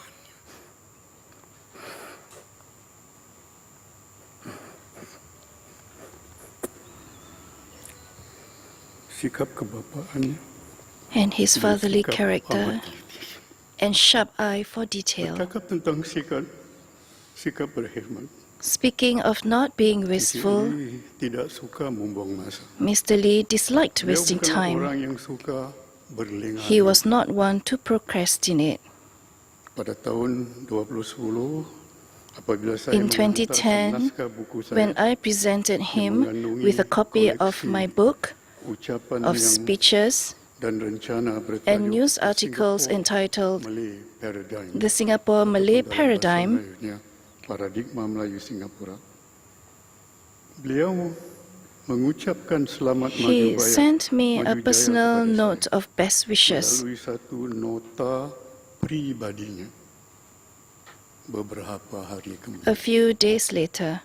Saya tersentuh I felt touched dengan jawapan luhur beliau by his gesture dan memberitahu bahawa and buku replied tersebut that the book tidak akan menjadi kenyataan would not have been tanpa possible pandangan jauh.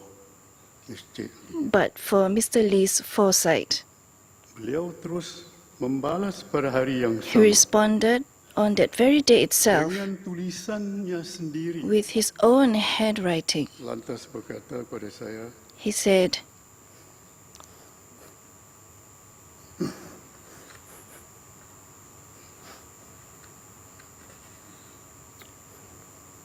terima kasih, Sidi. "Thank you, Side. Saya telah berpulang menemani beliau.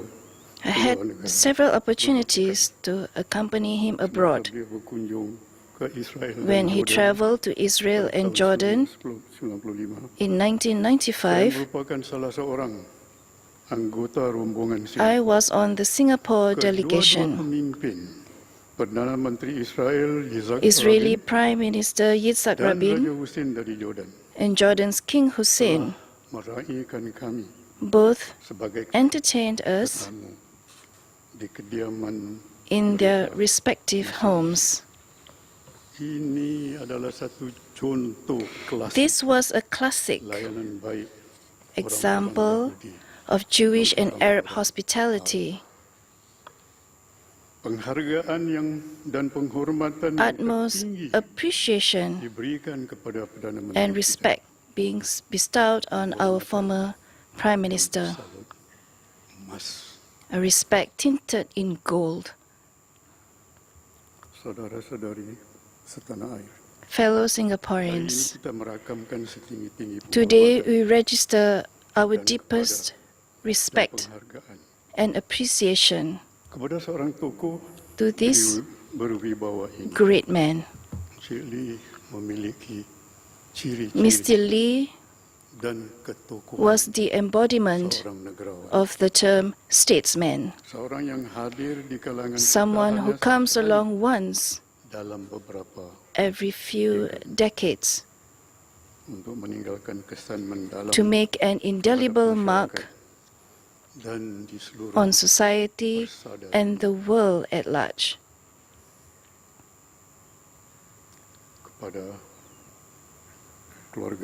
To his family, the nation shares your sorrow that you feel. Please accept our heartfelt condolences. May you be consoled in the knowledge that our founding father, your father, had lived a long and meaningful life.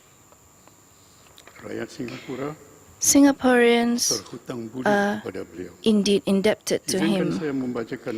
Let me recite a Malay pantun or short poem. This Malay quatrain means that monetary debts can be paid off, but debts of good deeds cannot be repaid.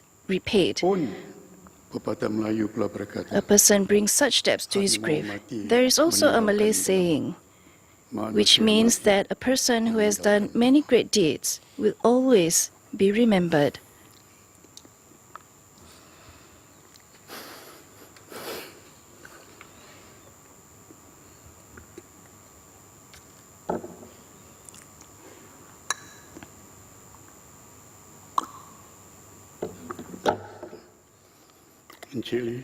Mr. Lee, we would like to assure you that your legacy remains intact.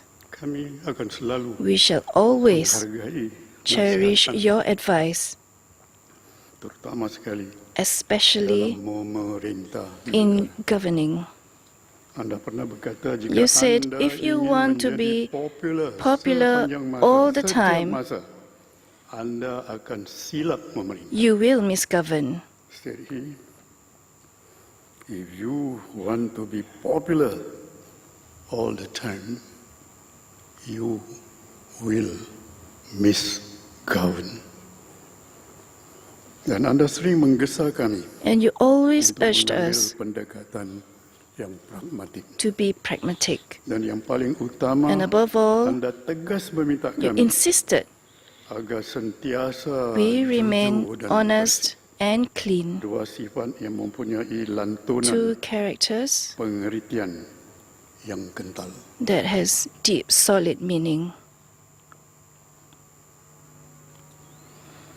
PM, SM, MM. Farewell.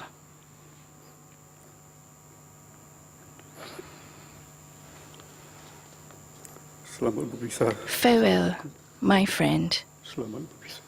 Farewell.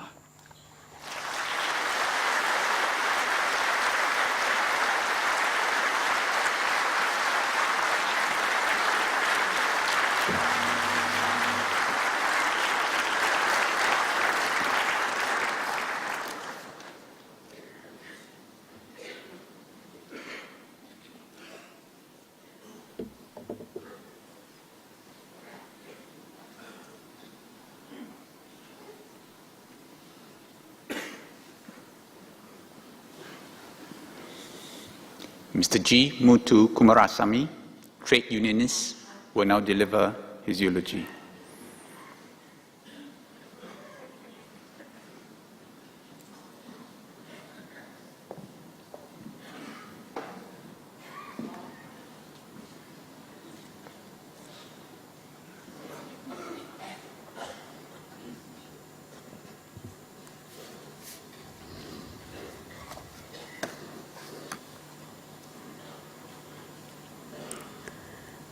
Singapore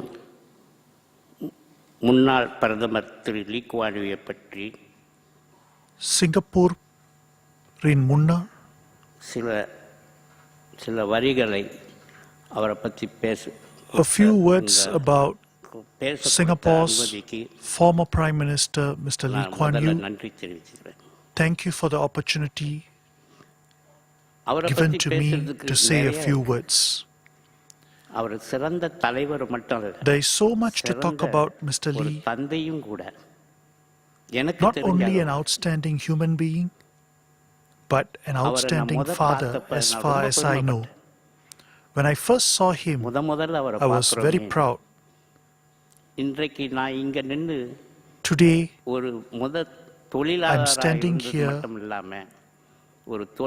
not only as a laborer, but a trade unionist leader. That glory is credited to him. When I was young, my father would often tell me about Mr. Lee. Because of him, our Indian community has progressed. If not, none of them would stand on their own feet. Because during those days, my father used to say that most Indian families will not allow their women to work. There was a cultural boundary limiting only men to work. As such, it was very difficult for those families. Some children had to stop their studies halfway. How to manage the families in such a situation with single incomes, low income? Mr. Lee knew about this well. Upon knowing this, he wanted to pave a pathway for the Indian community. He announced, he asked Indian women to join the workforce and gave the assurance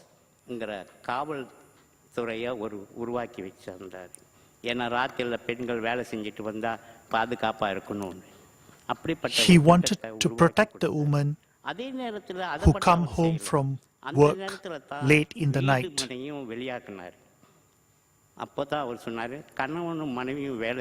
Also, he announced the housing plans, encouraging people to allow women to work so that housing became affordable.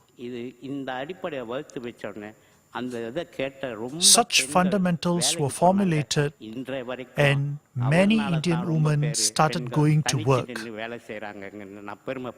That's why they are able to stand on their own feet. I am proud of it. If he didn't do that, then this would not have happened today. It's a big thing. It's a big glory. My father used to say this to me. After some time, after I finished my education, I went to work. I was an apprentice wireman at PWD. Many people told me, guess what they said? Our Prime Minister, Mr. Lee Kuan Yew, is a person who gets angry very often. If he dislikes, he will fire someone. I was not bothered about it. I kept on doing my work.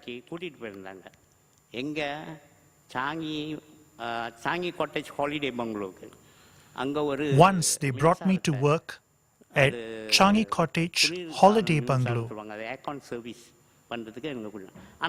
When we got there, we serviced the air conditioning system. We didn't know who is coming to stay in that bungalow. We went there because there was work to do. When I was servicing the aircon in that room, I suddenly saw Mr. Lee Kuan Yew enter the room. He gazed upon us. How will you feel? Previously, they warned us that he was a person who gets angry very often. We were scared. We couldn't do anything. Even then, we controlled our minds. We climbed down the ladder. வேலையை முடிச்சிட்டீங்களான்னு He asked us, முடிச்சிட்டோம் sir "Have you finished the work?" அதிகாரி வெளியில "Yes, sir." இருக்காரு போய் "Where கூட்டிட்டு is your வாங்க." supervisor?" போய் கூட்டிட்டு வாங்க. "Outside." "Bring him in." வந்த கையோட We brought him N in. அதிகாரியை கூப்பிட்டு அவர் வார்த்தை சொன்னார் He told ஒன்னதான் my செய்ய சொன்னேன். supervisor, அவங்கள செய்ய சொல்லல "I asked you to do the N job, கண்ணு முன்னாடி not ஏறி him. செய்யுங்க. Now do it in அப்படி front of சொன்னோனே me." அவங்க ஏறி செய்றாங்க. He was எனக்கு actually ஒண்ணுமே doing it. புரியல. ஏதான் நினைப்பேன் நான் செய்த வேலை தான் சரியில்லையோ. We were என்னடா, confused. ஏன் என்ன We were ஆகும் worried that அப்படின்னு we had not done the job நிக்கிறாங்க. correctly. அப்பதான் ஒன்னும் சொல்லாம இருந்த உடனே அந்த When we நேரத்துல kept quiet, என்னோட சார்ஜ்மேன் அவர் சொன்னாரு கவலைப்படாத my reporting officer told me that he will tell me the meaning later. இந்த நேரத்துல இவரு எல்லாம் முடிஞ்சிட்டு கீழே இறங்கி When வந்து everything was ஒரே completed, வார்த்தையில முடிச்சார். Mr. Lee finished in ரொம்ப one வித்தியாசமான sentence. வார்த்தை அவர் சொன்னாரு இனிமேலேருந்து From now, சூப்பர்வைசர் சொன்னார் இனிமேலேருந்து உன்னை இஸ்தானாவிலையும் நான் பார்க்க கூடாது. I must not see you in Istana. Holiday பங்களையும் நான் உன்னை பார்க்க I கூடாது. must not see you in எவ்வளவு Changi கண்டிப்பு Holiday பாத்தீங்களா? Bungalow. அந்த Look கண்டிப்பு at வேற யாருக்காவது how கிடைக்குமா? மறைஞ்ச என் தகப்பனாருக்கு தான் இது கிடைக்கும். என்னால சொல்ல முடியும். who will மறைஞ்ச get இந்த this தகப்பனார் தான் எனக்கு ஒரு strictness? ஊக்கத்தை கொடுத்தார். Only my father who has passed on, அவரை நினைச்சு Mr. Lee Kuan அவரை Yew. நினைச்சு எங்க அப்பா சொல்லி கொடுத்த வாழ்க்கையில் இந்த Till நினைச்சு now, நான் I think of him, of our what மாதிரி my father said ஒரு about him. கொள்கையோட இருக்கணும். We அவர் மாதிரி ஒரு must கடமையோட இருக்கணும். அவர் live மாதிரி ஒரு கண்ணீர் with a principle like him, அந்த நிலையில இருந்தனால தான் a நான் இந்த duty, நிலையில இருக்கேன். commitment like him. அவருடைய பிலாசபியோ அவரோட பிரின்சிபலோ என்னைக்கும் அலையாது. His philosophy and principle நல்லது தான் செய்தார். doesn't disappear at any point of time.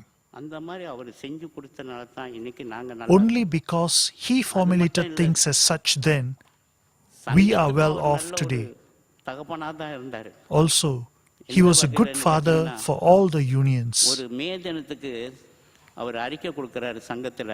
In one of his May Day speeches, he urged that employers must be such and employees must be such and the government must be such. All three forces must work in one way. You must sit down, discuss and implement. He taught us in detail. Who will teach us like that? அந்த விராவரி சொல்லி கொடுத்தது மட்டும் இல்லாம apart from teaching us the details, எல்லாம் குறைஞ்ச வருமானவர்களுக்கும் அந்த மே தினத்தன்னைக்கு அவர் சொன்னாரு.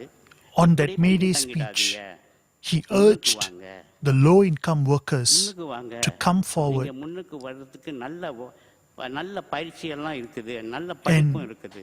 There are a lot of causes for them to come forward and learn and progress. அத போய் படிங்க அப்படின்னு சொன்னா. அத கேட்ட ரொம்ப He asked them to upgrade their skills.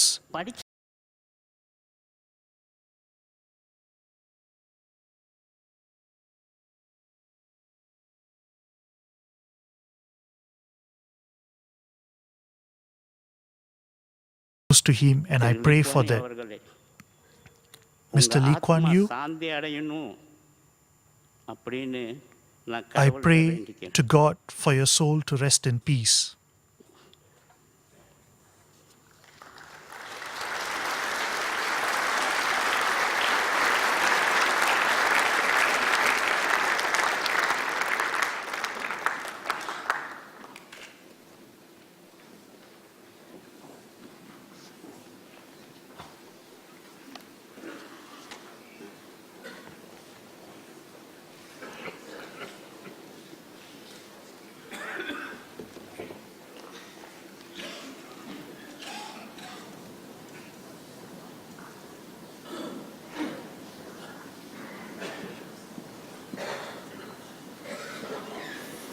Mr. Leong Chun Lun, Tanjong Pagar community leader, will now deliver his eulogy.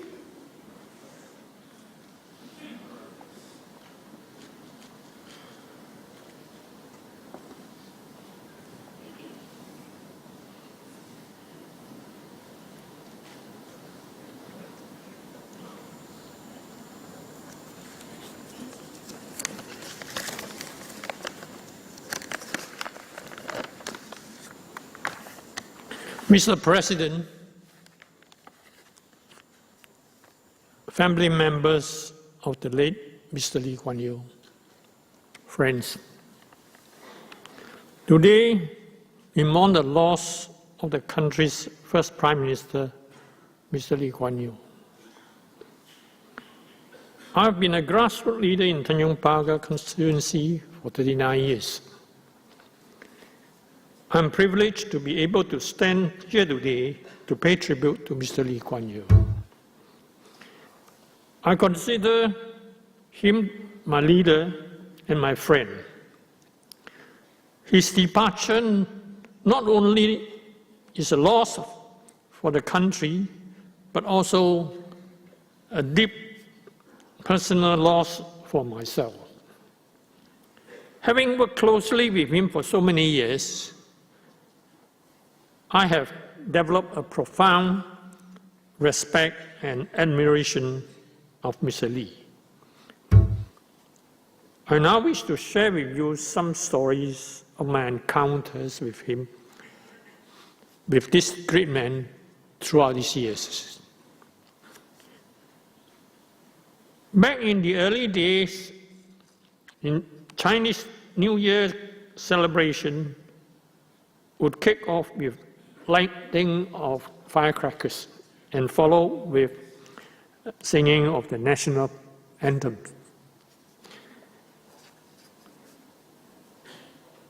And at a particular case, when the firecrackers has been lit, but they never go off. Getting a bit impatient, the MC decided to carry on and play the national anthem. But the moment that started, the firecracker went off loudly. So it sounded very funny at that time, but Mr. Lee was not amused at all. He told us later that if we can't even do these things right, how do we run the country?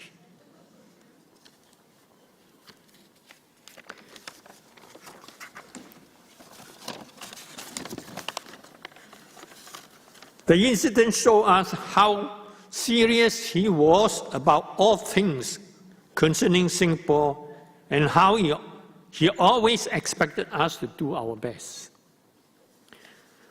Mr. Lee cared for his people.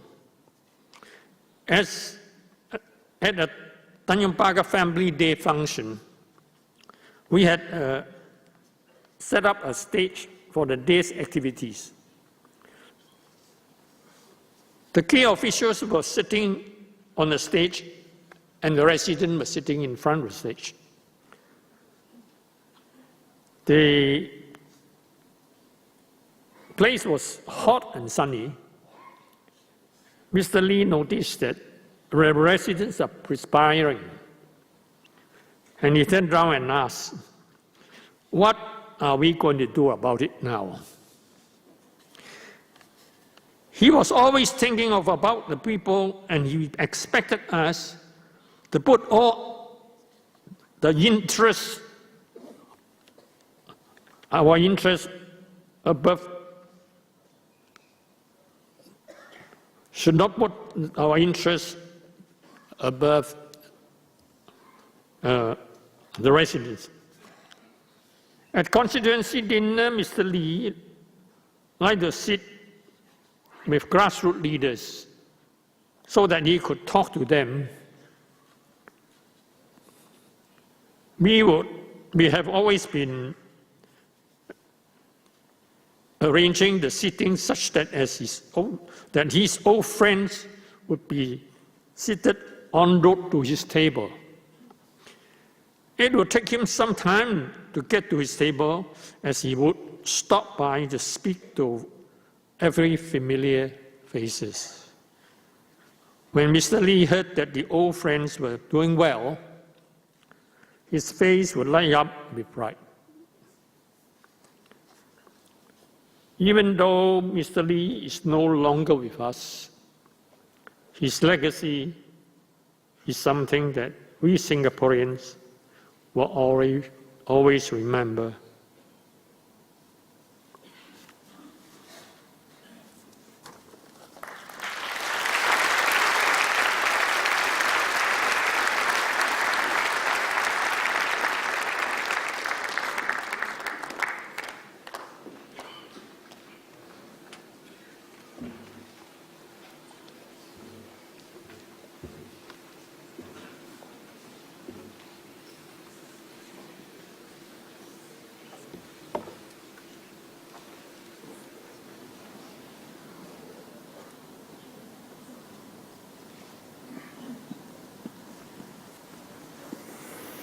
Ms. Cassandra Chew, former journalist, will now deliver her eulogy.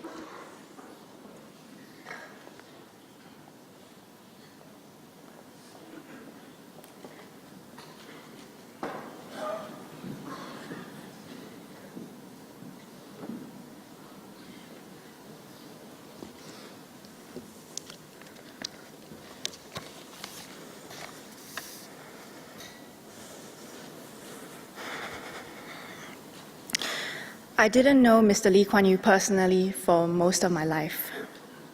We met while I was on 2 assignments as a journalist, documenting his life at home and collecting photographs for a picture book for his 90th birthday.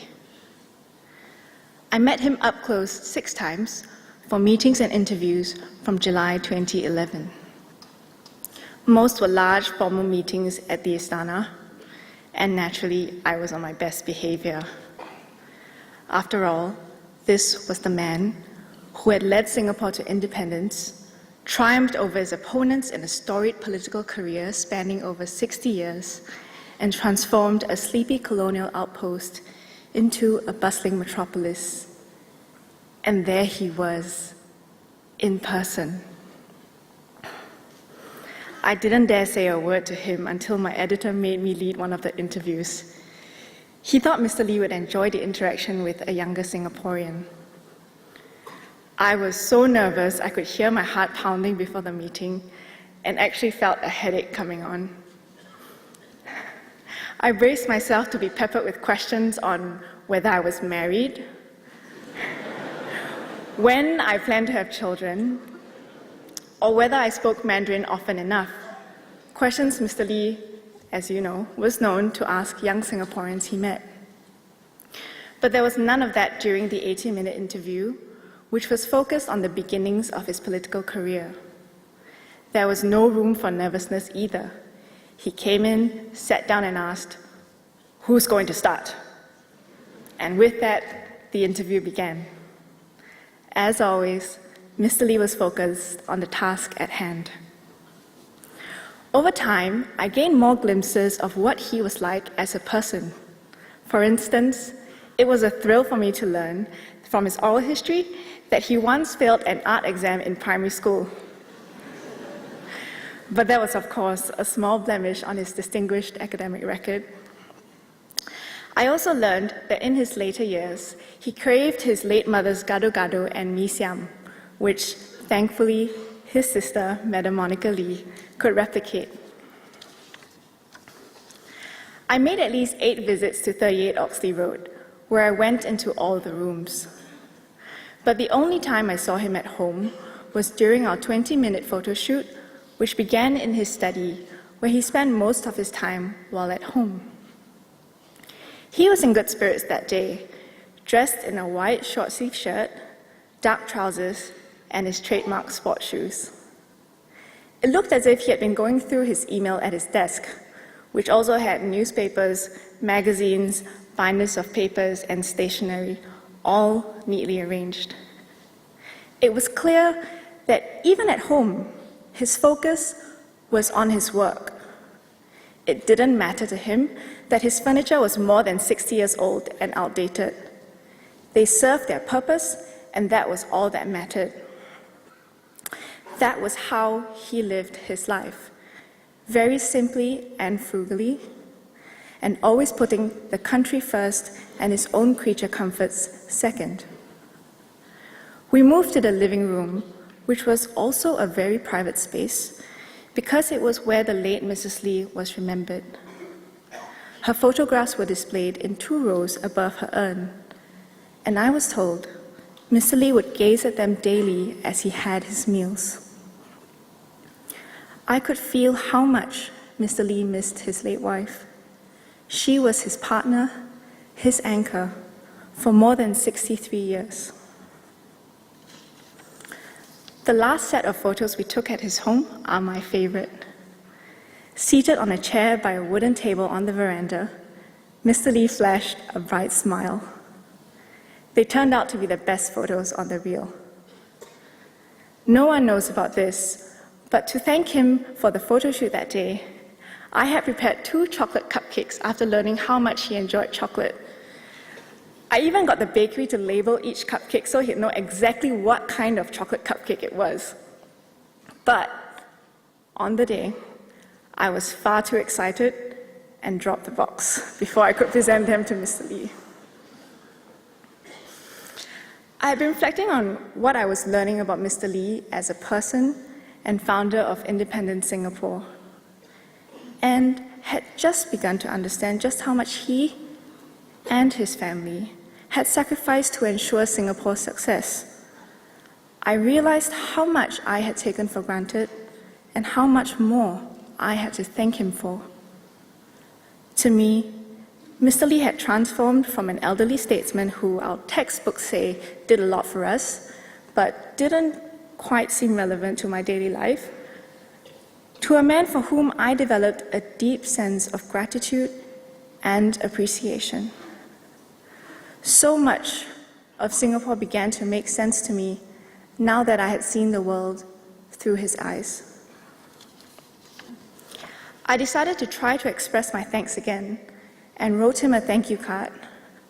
I had so much to say, but didn't know how to say it, and ended up writing 4 simple lines. A few weeks later, I received a reply. True to his personality, his response was brief and to the point. Thank you, he wrote, and signed off as LKY. I was thrilled to have heard back from him, but a little sad that I didn't convey what I felt in my heart. This is my last chance. Mr. Lee, thank you for everything. Some days, I cannot believe how fortunate I am to have been born a Singaporean. We don't have everything, but we have more than most because of your lifelong labor. On behalf of young Singaporeans everywhere, I'd like to say thank you.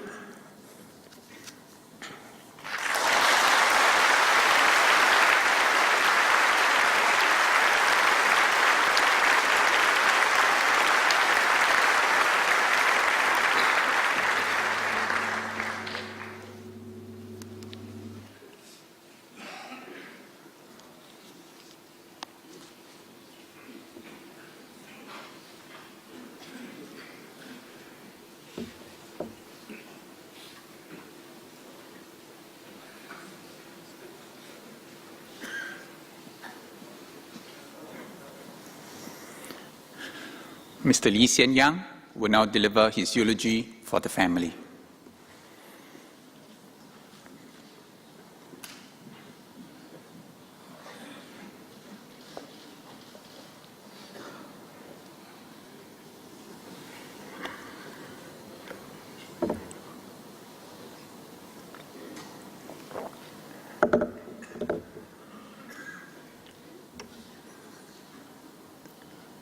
Mr. President, Prime Minister, and members of the Cabinet, distinguished guests here to honor my father, my fellow Singaporeans, and friends of Singapore. Singapore has lost the father to our nation. For my family, we have lost our beloved father and grandfather. We are bereft. I was born in 1957 And for as long as I can remember, Papa was a public figure. As a child, I was only vaguely aware that my father was an orang besar, or VIP in Malay. All little children must think their fathers are special.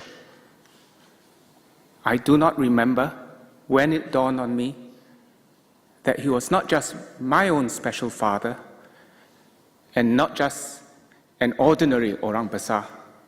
He was an extraordinary orang besar.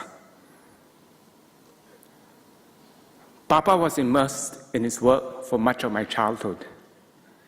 In September 1998, he gave Fern and me our copy of his book, The Singapore Story.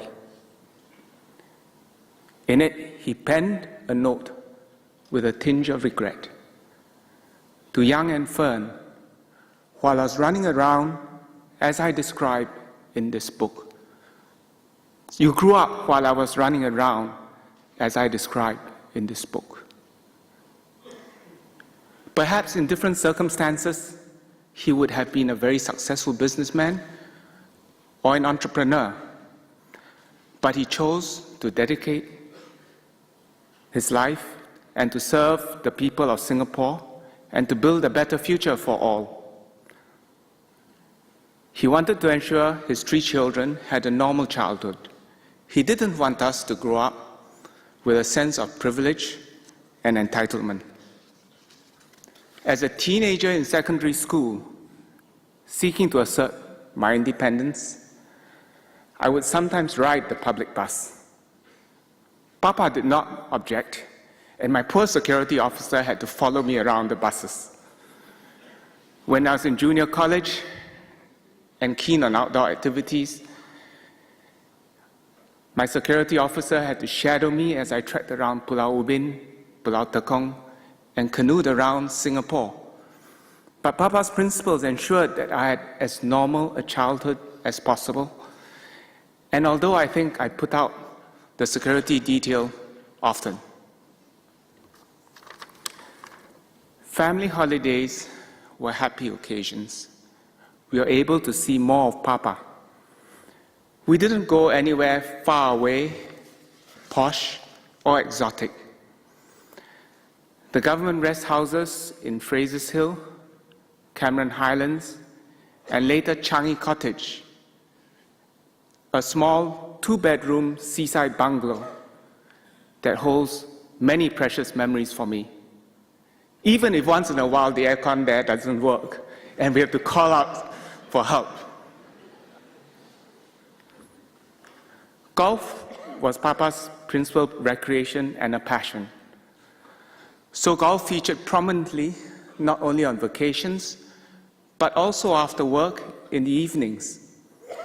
The 9-hole course in the Istana grounds provided ample room for us children to find adventure whilst he golfed. Both Long and I were sent for golf lessons. We learned to hit a long drive from the tee box, but neither of us really took to the game, and we stopped when we grew up. But eventually, Papa too, prompted by Ling, gave up golf. And for exercise, he took to jogging, swimming, stationary cycling, as well as walking. He had read of the benefits of aerobic exercise. He had examined and accepted the evidence, and he had changed his old habits. Papa was like that, firm in his convictions, but open-minded enough to accept fresh evidence and to change, even to sacrifice something he loved and enjoyed, like golf. Like with much else that he had set his mind to do, Papa remained disciplined and exercised regularly, even to the last. In January 1973, when I was 15, Ling and I joined Papa and Mama on a trip to visit Long, who was at university in Cambridge. It was our first family holiday where we traveled so far away. On that trip, Papa and Mama took the family to Stratford-upon-Avon, Shakespeare's birthplace. We watched the Royal Shakespeare Company's production of Coriolanus and toured the usual Shakespearean sites at Stratford. I had assumed that it was just Mama indulging her love for Shakespeare and trying to educate us whilst we were on vacation. But years later, when Papa wrote his memoirs, we realized the hidden meaning this visit held for my parents. They had married secretly in Stratford-upon-Avon in December 1947. When Fern and I married in 1981, Papa was keen to have us live with them at Oxley Road. Mama, perhaps because of her own difficulties living with in-laws as a new bride, and my wife Fern too had reservations. So upon marriage, Fern and I made a home of our own.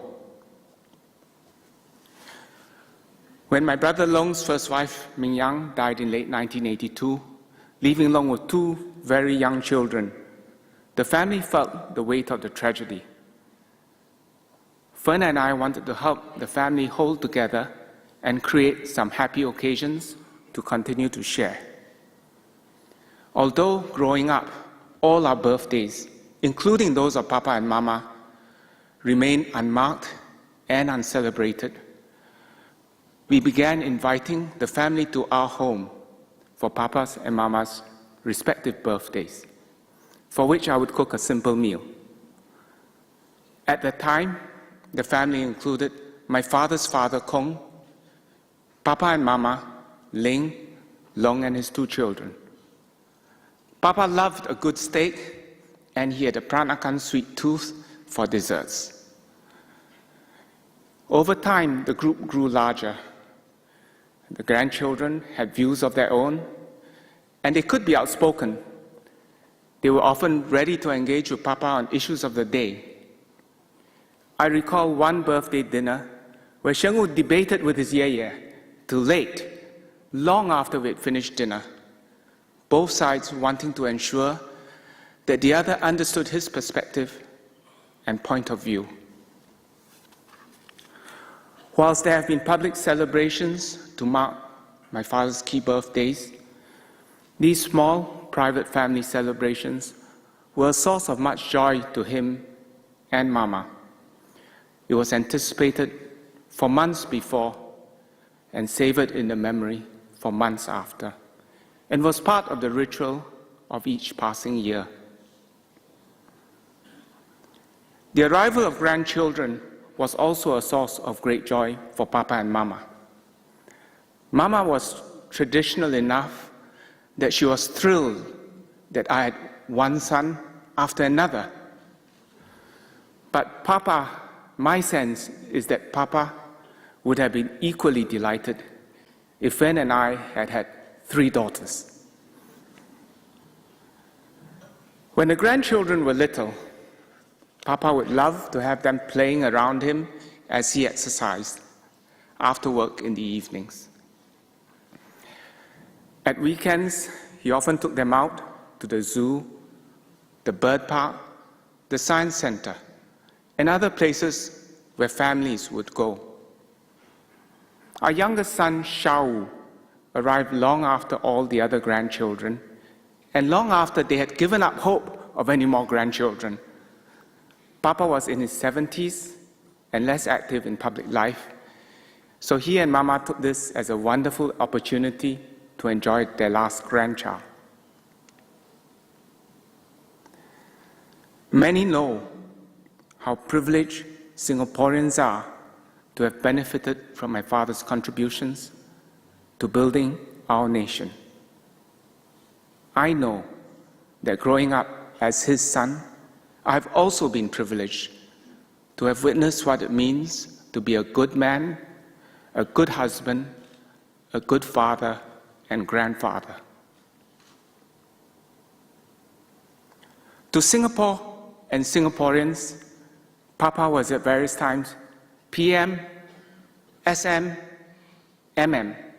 But whatever his office, he was actually always LKY. Even after he stopped being MM, people found it awkward to refer to him by anything other than this alphabet soup. But to his grandchildren, he was always yeah. And to Fern and me, he was and will always be Papa. We will miss him dearly. This past week, my family and I have received a deluge of messages expressing appreciation for my father's life, sometimes providing poignant memories of interactions with Papa. And although in life, Papa kept the two threads of public and private life apart and shielded Mama and the children from the glare of the media, in his passing, the two threads come together as we share the grief of loss. We have been overwhelmed by the outpouring of grief and affection. We have been touched beyond words by the many Singaporeans who have braved the elements to pay their last respect at all hours of the night and day. Young and old, on foot or aided by walking sticks, in pushchairs or wheelchairs, you came to pay your last respects, to sign condolence books and to write messages. You posted touching tributes and poems online and waited patiently to greet his cortege as it passed. Please accept my family's inadequate but deep and heartfelt thanks.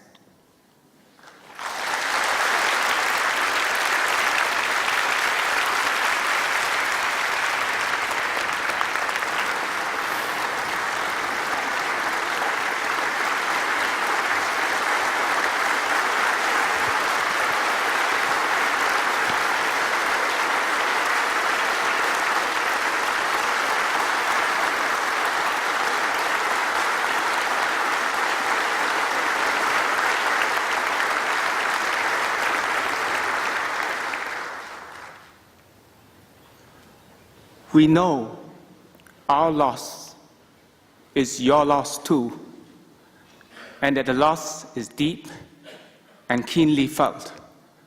We are humbled that so many have come forward to demonstrate your affection for, respect of, and gratitude to my extraordinary father. A father we share with Singapore. Farewell, Papa.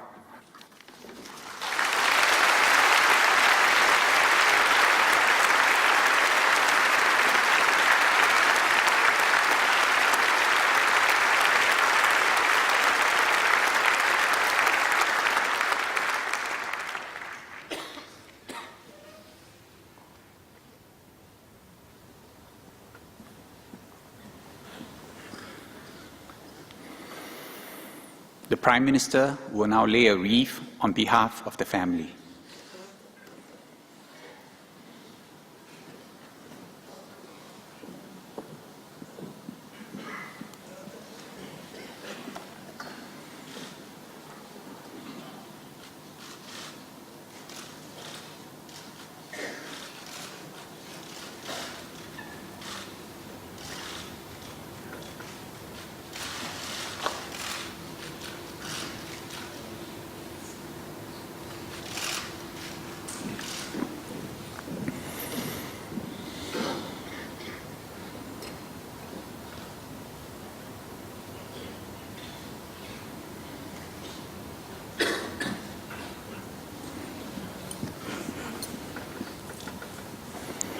The President will now lay a wreath on behalf of the state.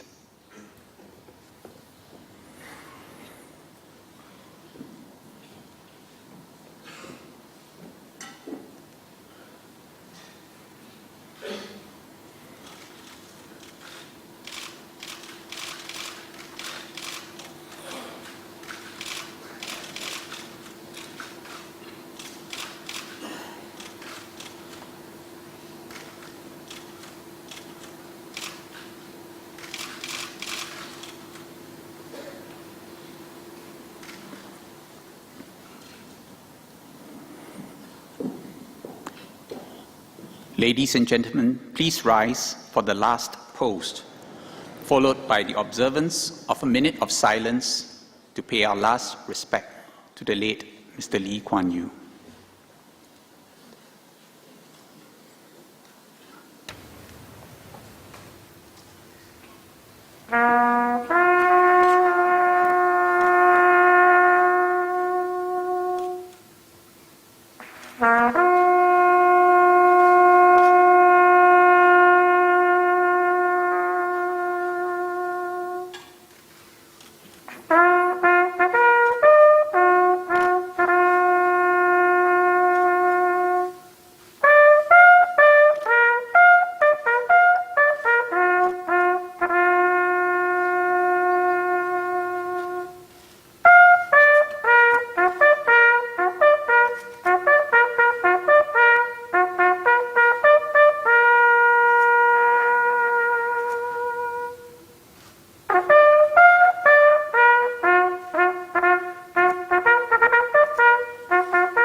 We'll now recite the national pledge together. We, the citizens of Singapore, pledge ourselves as one united people, regardless of race, language, or religion, to build a democratic society based on justice and equality, so as to achieve happiness, prosperity, and progress for our nation.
seated. This marks the end of the state funeral service. Mr. Lee's cortege will leave for Mandai Crematorium for the private funeral service. With this, we end MediaCorp's live coverage.